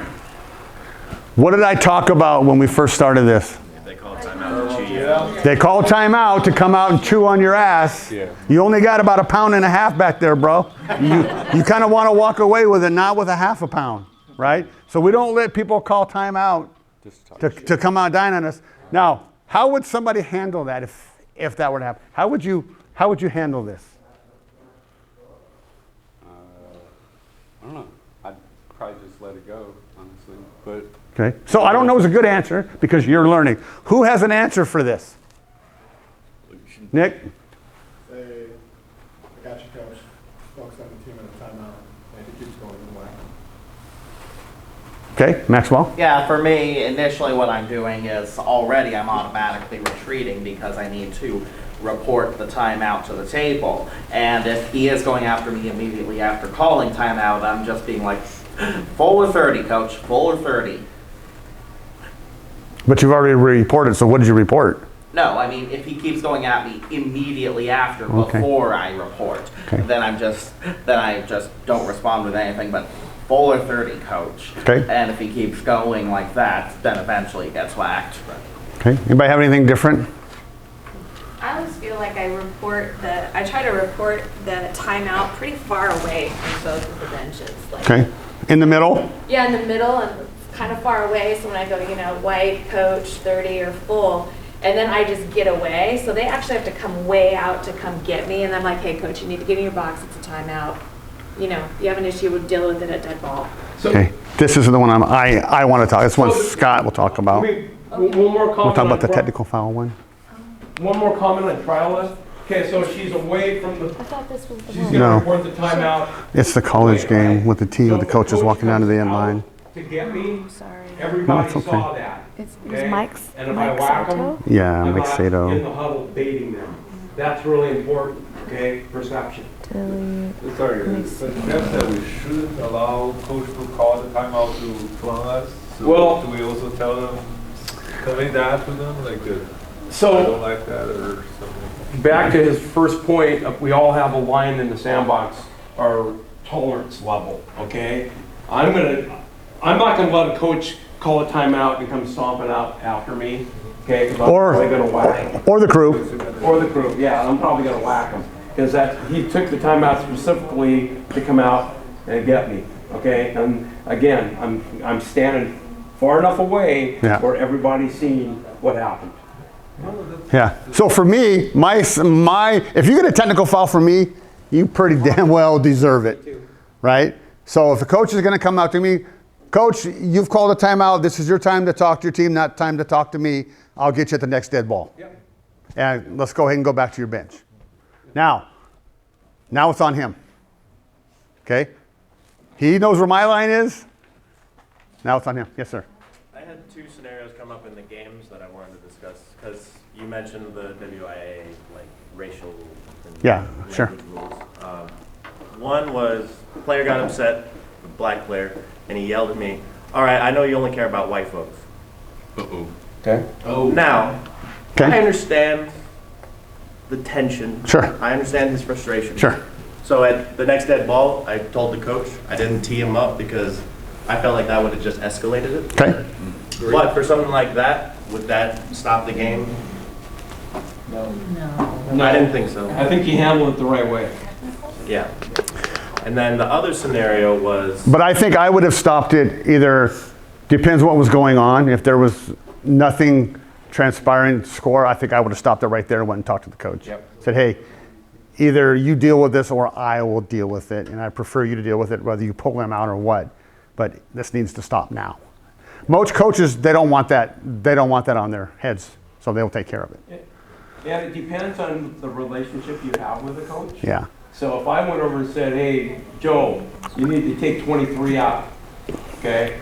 He's going to probably do that. If you do it, he doesn't know you, he's probably not going to do it. Right. It all depends on the relationship you have. But I would have nipped that in the bud, just like Jeff said, okay? And don't let that foster. But I think not teeing him was the right move. Yeah. We're not having none of this tonight. and then the second one Okay. was two players, opposite teams, were jawing at each other and using the N-word. But they were both black, and they were saying it friendly, like they'd been friends for a while. And then another player was trying to report them as if they're like, hey, are they allowed to swear? I'm like, what they said? I haven't heard anything. Like, I'm not listening to the player's jaw unless it gets like exuberant. But this other player was really adamant to me that this was against the rules. It was against the rules. And I said, I already addressed him, and I said, go back to the game. Go back to the game. Yeah. That's funny because I had a great friend of mine, Connie Richardson's a black coach down south, and he called me and he goes, Jeff, I just wanted to pass this by you. He goes, I have players on my team, black coach, black team, using the N-word. He goes, I do not allow that, and I want to make sure the officials do not allow that on the floor. So for me, if that was going on, I would address it there and I'd address it with the coach. And then next time, yeah, it's automatic. The other thing too, though, is that especially if it's, even if it's teammates or even opposite teammates, they might be friends, but you don't know that they're friends. Yeah, there's no need you for know, and you, What are you doing next? you just can't. Did you find it? can't allow that Yes. Okay. to keep going. No, It has to perfect. stop. You can never do anything wrong. No, I had one last year where he was inbounding the ball to his player, so same team. You think this is He's helpful? like, throw me the Yeah, ball. absolutely. And I was like, and I stopped the game. This was last year, and I was like, I don't ever want to hear that again. He's like, well, that's my team, and I'm like, I don't want to hear that word on this floor, ever. Yeah. And I just said, it would, don't call me, like, just don't do it. He's like, well, it's my teammate. I'm like, Doesn't matter. I don't want to hear that word again. Yeah. And I went and told coach. There you go. And I Perfect. just said, enough. Yeah, there you go. Sir. So I'm going back to the WIAA. Yeah. Their discriminatory policy is if I come up and tell you he said something racial, we stop the game, bring the coaches together, and let them know what happened. There you No go. matter what. Black and white. Do what the policy says. Black and white. Or else it's covering ourselves.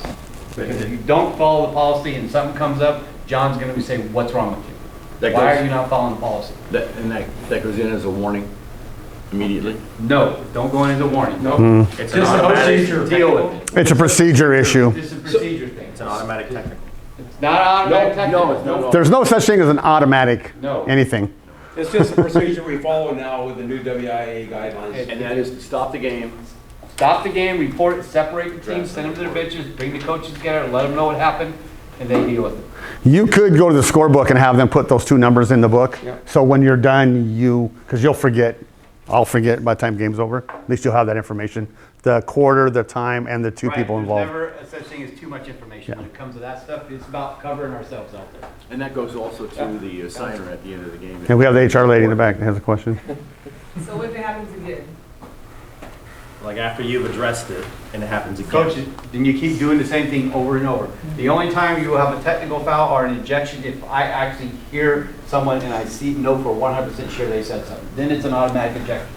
But then it's an automatic ejection. But if you don't know, the same procedure, it can happen 10 times and you do the same procedure. Stop the game, separate people, tell the coaches, and hopefully the coaches will figure it out. So you're stopping the game, going to the verbal, and then next time you're just going to toss them. You only toss if you're 100%. Right, that's what I'm saying. If you hear it. Correct, but Okay. if someone comes up 30 seconds from now and says, now this person said that, then you do the same thing. Stop the game, separate, and then every time. So one thing we didn't finish on his ejection, what do we do after we eject a player? What paperwork do we need to fill out? WIA ejection form. Okay, what else do we need to do? Call the assigner. Call the assigner, fill out the WOA ejection report. Important. Okay, hopefully we won't have many of those, but you got to do that. Okay. Was this helpful? Yeah, don't worry about the coach. Hold Coach has on. Okay, hold on. All right, We have nothing to do with that. Do what you want, coach. cool. Was this helpful? Yes. Yes. If I'm rejected, I get the rejected for player. Do I have to call for John myself, or is it like? You have to report technical fouls now. Is gonna call it? Any Any ejection has to be filled out on the WOA website, and you have to call the assigner, preferably on the way home from the game. And a technical foul now too, it sounds like. Well, there's a technical foul report. Yeah, you have to do that too. We don't have to call John on technicals. Right. He's asking if he's not the crew chief, but he's the one who tossed him. Yes. Is it crew chief or him? Him. Him. The ejector. Fills out the score game report, okay, like we normally do. The person that makes an ejection is the one that fills out the paperwork and calls John. Okay? But hopefully that's very rare to none. Very, very rare. I think I've only tossed 0 coaches in my 49 years. I've tossed more fans than I have coaches. I have maybe one. We don't report double tech ejections. Any injection you report. Okay. What's a double tech? Double tech's a double technical foul. If you, There's a different form for that. is it a form? Yeah, there's a different form. There's a different form for a technical foul. You don't have to call John on that But one. an ejection, if you boom, boom, that's an ejection. Okay. That's Or you that's boom. paperwork. Just so you know, every time you do a technical foul report, every board member gets an email, so the less is better, thank you. Yeah. Yes. And most of those, if you do, are going to come probably from fighting or the retaliation for the fight. Right? You're going to very rarely going to toss anybody for anything. Okay. Yes. Okay. Did you have something else to add? Because you are so sweet back there. No? Okay. There's a lot of thread going around on this. It was a technical foul here. One of the members of the crew are associated with the PNBOA. And this is actually a college game, not a high school game. So let's just take a look at it and have some comments. Okay, are we ready? I don't know. Let's see.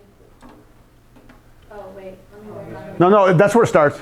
Just go. Yeah, there's no volume though. Oh, that's Hang on. Let me see what I can figure out. There's an X gun. The volume. right here. Video. Try that. Yeah. X marks the spot. And then click on the X on the. Yeah, that one. But also in like later. Hey, that's in 1902. That's come up a little bit.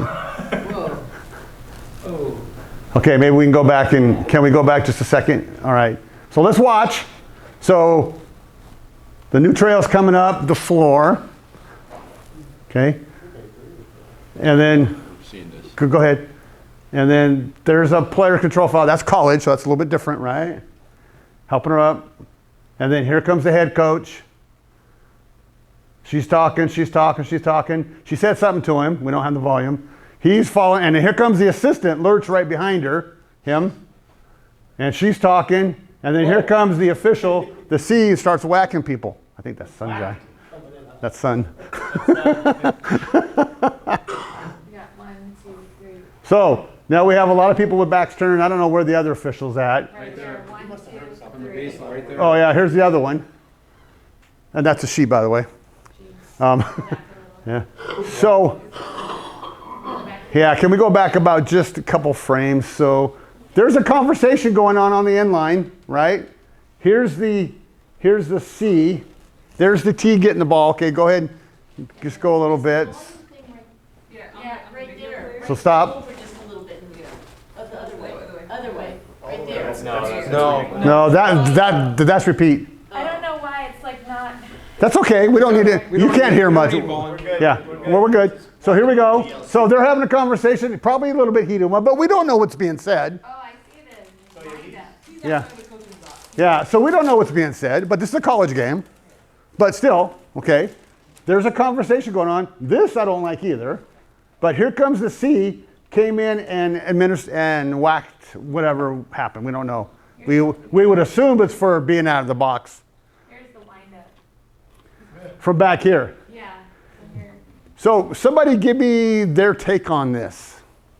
Yes, sir. So I would say that since it's not the second one, let the first official handle it. So let this person handle handle it. A technical. So Okay, let me not get disrespectful here. So are we watching the body language of the baseline official? She kind of went like, Like she asked him for help. well, this looks like I have no idea what happened. Okay, when you do this, Well, she called the player control foul. well, yeah, but say, so he's chewing her butt right there. Right. He's in her face, okay? But she did that after the technical, I think. Okay, let's watch. Okay, well, let's just watch. Here, wait, I'll go back right here. Okay, ready? So he started on her on the side. Now he's on the floor, which is okay. Could be a step on the floor, right? She explained herself. Now he's beyond the box.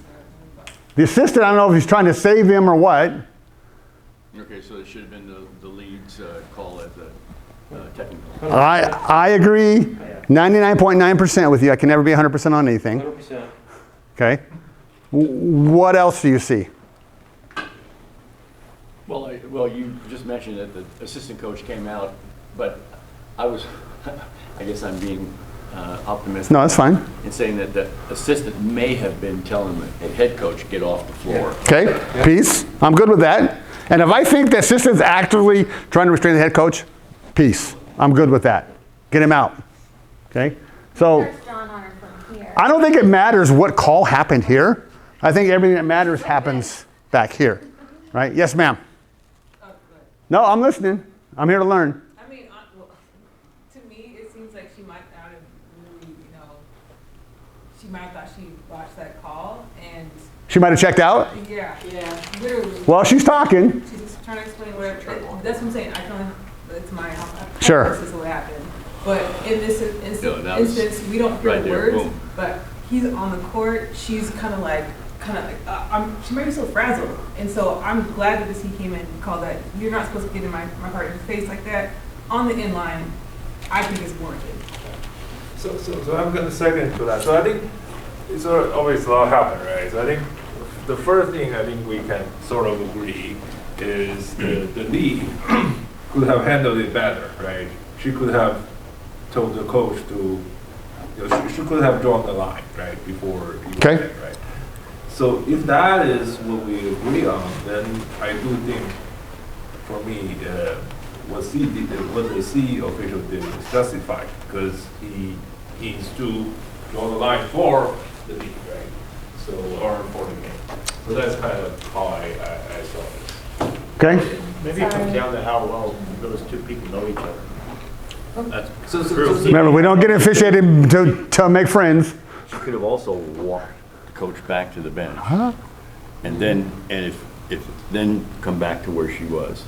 I think you all have great points. Okay, does anybody else have anything else?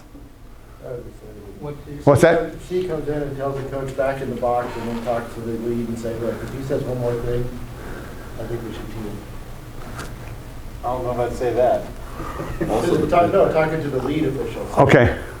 I've had enough. And I think if this was my crew, she has got to live or die with what she's dealing with. For me to come in and overstep her, I think is a crew integrity issue. And she may think, what, and dead ball, timeout after the game, Jeff, you don't trust me. Jeff, you don't think I could do my job. Well, guess what? I don't ever want to work with you again, which I'm okay with that statement. But I think we would let them live or die. I think if I were the C, I would have come down and probably listened and heard what's going on. And because we don't know what's being said. Maybe she said, hey, coach, I hear you. You need to move back. And then this person comes in and whacks him. Or what happens if she whacks him and then he's got a T already and then he gets whacked. Now he's got two and he doesn't know, right? Scott, how would you handle this? Just exactly what you just said. I'm going to let that person live and die with that. I'm going to assume, being an optimist, that the assistant is trying to save the head coach and is not, Antagonizing him, he's not getting involved. engaging with the Okay. official. I just don't like the center coming in and coming over her call there. I just, regardless if that's a brand new official or not, I just don't like the way that was handled. I agree with what you would have handled it 100%. Yeah, I would say if this official would have went down and hung out and heard what was going on and then made that determination whether there definitely needs to be a technical foul there, but where it came from, it should have came from the lead official. Does anybody disagree with that? If you do, that's fine. This is how we learn. Okay. What if he already heard what was going on? What if he? The C, right there. Son? Yeah, they Okay. heard all the words that were going on, whatever, it was warranted. That's my only thing, so I can only guess. Yeah. I still think, though, we owe it to the integrity of the crew and the integrity of our team to let this person deal with it. Now, if they don't deal with it, that's another conversation that I'm going to have with her, is that part of our pregame is we understand what the bench decorum is and how did we allow that to happen, because now what's going to happen, we didn't say this is the first quarter, we didn't deal with it. What happens if it happens in the fourth quarter, we deal with it and cost them the game? Or the other coach. You got to do what, Matt? Take care of business. Take care of the box, right? TCB, yes. Sean? Yeah, so I think We still have 10 minutes, right? It's a matter of, Okay. I think the key is where do we draw the line, right? Where I saw it, You like that line in sandbox? yeah, so, you know, the coach was at this end line, right? And that's kind of. Go ahead and play that. Yeah, he's pretty good. I mean, he's down there. Remember in college too, they have a different box than what? He still can't be around the corner, though. Can't be on the base. He can't be on the corner yelling at me. So one of the other things we need to talk about in this. Okay, let's bring the intentional foul one up. And then let's call it good. Watching the players? Is this good? Okay. I got it. I'm sorry. I can't get the. No, I mean, Right. is this? Okay, so Yes. You think would so? there ever Okay. be a case where we would send the players to the bench so the officials can talk? Yeah, why not? Yeah, why not? Sure. Just stay on the court. Yep. Yeah. You guys have done that before. You've done it. Players, yes, Will. If I'm, Are you working a college game, Will, or are you working high school? yeah. Which game are we talking about? No, I mean, it's like high school. Okay. If I think that he came too early. So Uh-huh. like, how long do we have to like little more watching for my partner? How long do I have to believe? Because he says like, if a first left is like who is a first year left is they can't control it. So sometimes we have to waiting for my partner, she's a take care or he's take care, but I feel until when like until if he or she didn't get the key, I think the game gonna be ugly. So in the crew work someone have to help her to get the key. So when do you recommend? So, and this is what I was saying. Maybe this C should have went down here and hung out a little bit closer, and down there as support for her, but not stepped into her sandbox yet. But you could also make a case that the C was giving the lead the time to give he was giving the time to deal with it. Correct. Correct. So, like what you said, obviously C could have, read there, Well, watch this though. Can you just play just a little? Yeah. Can you go back just a little bit? Look where she started winding up at. Yeah, she's been fixed on it for a while. Go ahead. So we got another whistle. Watch this. Watch. She does the ball, but then watch her head. I'm locked in, I'm locked in, I'm locked in, I'm locked in. See, she's whacking him right here. And she's not dealing with the disrespect. Because I think the way I saw it, like the coach kept advancing, Okay. and the lead kept retreating, not necessarily intentionally, but that's the impression, right? So I think at some point. But did she look like she was in trouble? No. No. That's I thought yes. I think she was trying to deal with it more diplomatically and more. There's a lot of pressure on officials working college basketball. Anytime I teed the head coach at St. Martin's and 30 seconds after the game was over, the signer was already on the phone because the coach had already called and said, Jeff Shelton teed me. So she wanted to know why. Things change for us the higher up you get. Such that the situation is still under control Yeah. on the lead side. agree 100%. Then we should, it's crew integrity. We Sure. should trust. Are you familiar with the intentional foul one? Yeah, oh yeah. Okay. Oh, yeah. Right about The here. one in Mike's game? Yeah, we're going to play that Oh, next. the clause. Right there. That's Yeah. perfect. I think we've all seen I'll this go next right one. here. How's that? Yep. that's Crash, good. crash and call. Watch the coach. The coach is Hands on hips. Watch right here. Yeah, but he's okay so far. Look. He's just asking now. Well, he's out of the, well, No, he's not out of the box. Leaning over, for high just school, trying he's to on like the his. court. This is a college game, remember. Yeah, in the box. Building, they- yeah. college coaches- They can come out a step on the floor. Well, they got more leeway. once his face is in her face like this and you're like this, go back just a little bit. But he's still in his box. He's just been over going, what the hell happened? What would you see? Yeah, but body language So is it's- like talking it's down to someone. But I'm okay with everything that happened here. I am not okay with this.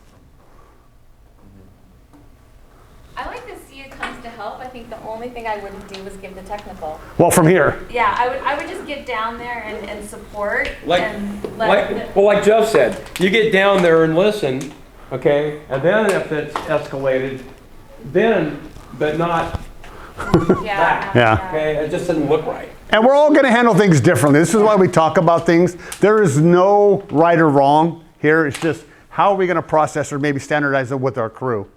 This is crew integrity. It all gets down to tolerance level. Yeah. I like that Alicia's coming in from the lead Yeah. to get my team. Because I guarantee you that if I were the lead dealing with that and you came in and you stole my cheese, I'd be a little hurt. Okay? Yeah. So in your Yes. in your mind, is there anything that, let's imagine it's loud, he's loud. Huh?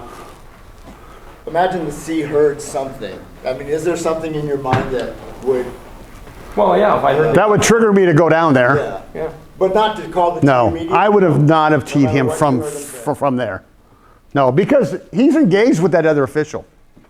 That's basically telling me that you don't trust me that I can do my job. And we didn't hear what he said. I'm saying. If Matt imagine said if you heard him. do- Yeah. Imagine you do hear him say something. What has happened in that Yeah. situation though, Like, too, is though, there I think, something is that crew was weakened at that point, because now you've got an official that's somewhat overriding another official's, handling of the situation. I think they're Which this way to the end. it's not good. I agree. For the crew. Yeah.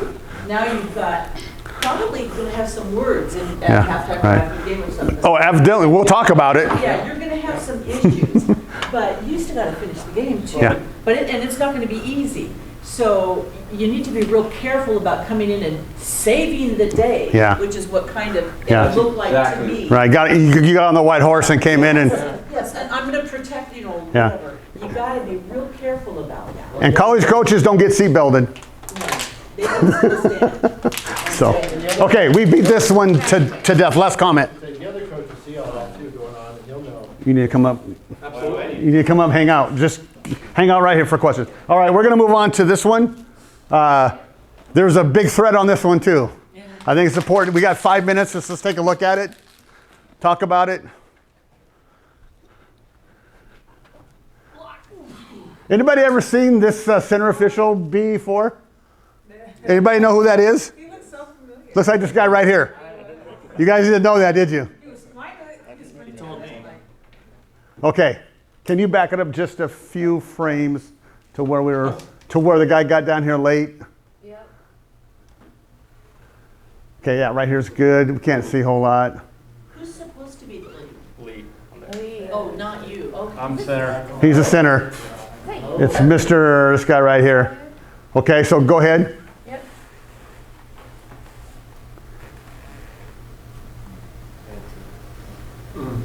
I've never seen anybody hold up their hands for that long either. Okay, so I'm going to say it again. Who's watching the players? Nobody. That's exactly the answer. Is there anybody on the court named Nobody? You want me to? Okay, so go ahead. You were actually there. Okay, we had a talk later with Stephen about. Why so? To stay back and observe players. The T? Steve, yes. The T, okay. Okay, whatever. Yeah. Who's your third? Steve. Steven Seeley and Andre. Well, I know Andre, okay. Steve Seeley. Okay. Steven Seeley. So, Steven, this is his, I think it was his first year on the varsity list. Yes. Tough game. And Andre is a first-year transfer. And this was actually a really good game. Yeah. As you can see, it's third quarter, it's a tie game at this point. So you think in the trail should have been hanging back like you're watching? Oh, absolutely. Trail should have been right back here with a 45-degree angle, everybody in his eyesight. And then may even come out here because we're going to be seeing if anybody's coming off the benches for this too, right? You never know. Right now, the coach for East Valley is not thrilled. What is the best defense for us as officials? Don't be there, right? Don't put ourselves into situations that we can't handle. So the best defense is don't be there. Be out here where you can see. Let's talk about the call, though. There was a lot of people thought it was a really good call. Some people thought it was a shit call. Some people thought, okay, it's a 50-50 call. Some people thought, okay. But to come up right away, no conversation, that's real extreme to me. Yeah. So what do you think influenced that? Well, the coach is right behind him. I agree with Yeah, he says, Yeah. he does that. Do you think the coach influenced the official Yes. to call the intentional? Yes, right there. Okay. And Steve, great job by you. I mean, amazing job by you. Yeah. I think another thing that could have caused that quick call is just a knee-jerk reaction from how hard the foul looked, at least. Okay, can we play that? Can we show that, just a little bit of In that? the air, he went flying. Was there a foul, though? That's my question. No. It's not a foul. No. I think he got the ball. It's just unfortunate. It's high up. That's We had players that can jump. Look at this. Look how far off the ground they are. Oh, wow. Guy went up there, made a legitimate play on the basketball. There was nothing. Keyword. Who was writing flagrant 1 or 2 in there? Was that you back? Was that you? I'm sorry. Somebody wrote flagrant 1 or flagrant 2. Thank you for clearing that up. So we don't have that in high school, right? The lead is so far out of position. The lead was here when he called it. He can't see what the defender's doing. No, Mikey had a great view because look where he's at and look where he's looking. And that he shouldn't be looking up anyway, right? So as lead officials, we are looking for all of this. This is our job here. The trail officials and the C, this is their jobs here, right? So whose call really was that? Mike's. Mike's. Could have been Mike's, or it could have been the trail if the trail would have got down there in the same area code. But the problem with Andre making the call, he wasn't in a position to make the call. No. But Mike, I had a common foul. Yeah, and then he was influenced by the benches and by the coach. Mike had a common foul. Mike, at no point did Mike come up like this. So Okay. play it back just a little bit, please. These are all really good comments. Okay, come back, okay, come back a little bit more. And stop it. Okay. Lead. Why is he there? Not even close to getting in position. Michael, look at Mike. Michael was beating him down the floor. That's a good action shot. But it was a quick turnover. So are you supposed to? What did you watch the effort that he even put into getting back? The effort was like this. Here's the problem right here. So the other thing I'm going to say is, okay, good point by Dave. Okay, Well, let's write that down. Sometimes, Point by okay. Dave. I watched a game the other night where one of the officials in the room did a great job. Do we need to go somewhere? She was getting beat, but she got to a stop. Now you're in a center position, and you got a lot better chance of making that call than running next to the play. Okay, we're right even, right? I got no chance. You get straight lined or You're straight blocked, yeah. And as far as the written coach goes, he's really good about trying to buy plays. Absolutely. This game, he got in his head. That official had 6 calls in a row after that play and technical foul to the East Valley coach. Ouch. Wow. Ouch. So I get to spend the whole quarter trying to keep the East Valley coach. So you're babysitting now. I'm like, I'm not throwing this coach out because. And he's already figures he's getting screwed because he's in Renton's gym. All right, let's go. Can we just go back to the end here, please? So how many people thought there was a foul?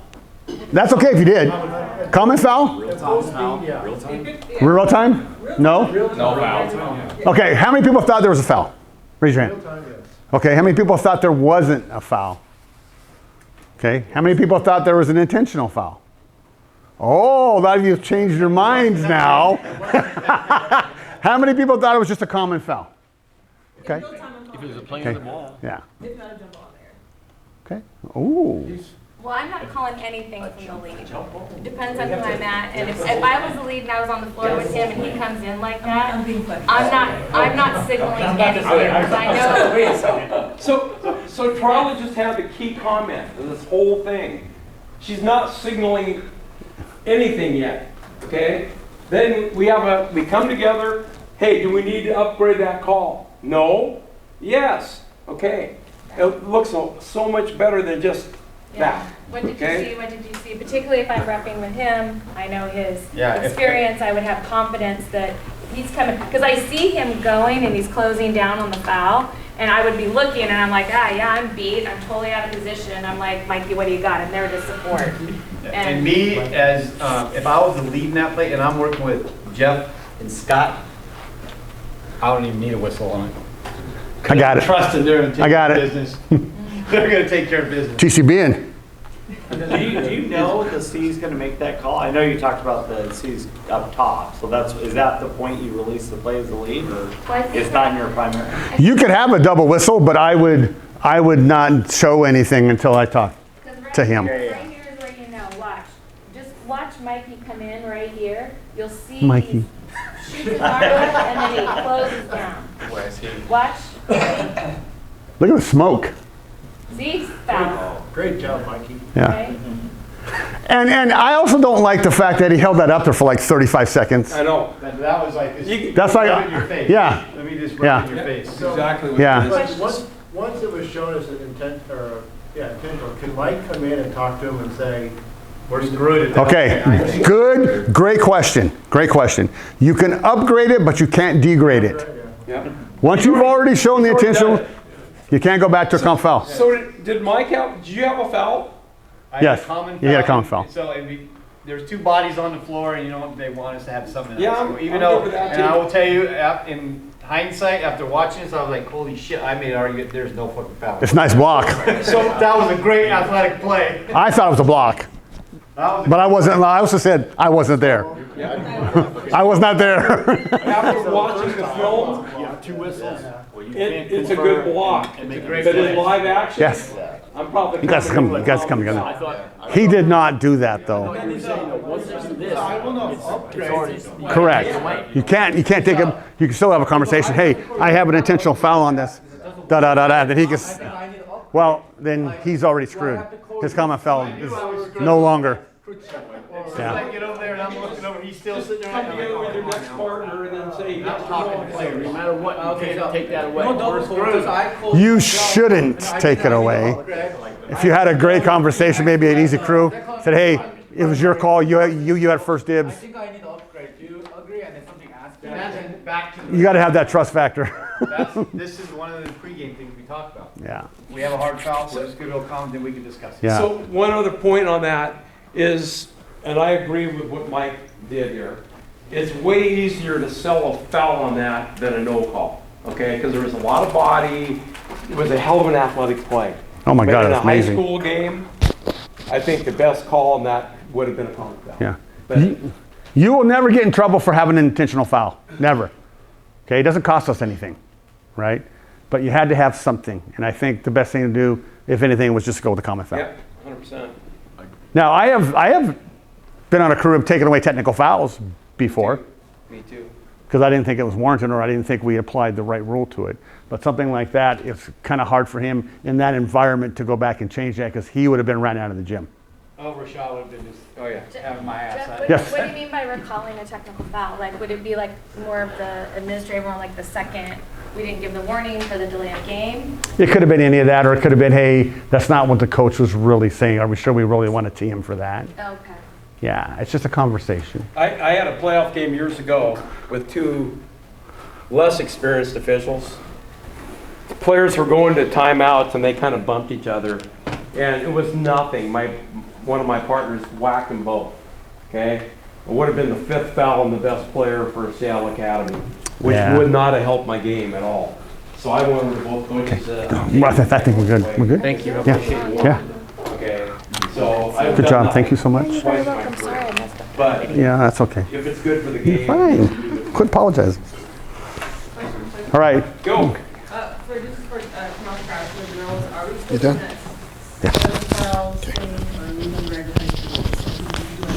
We're doing whatever the DC rules are. So you'll be doing 7 fouls. Correct. Yeah, So, so yeah, the 1 and 1. You're gonna do 1 and 1? Wait, yeah, Yes. 7 fouls, they do 1 and 1. They did change it over for the girls.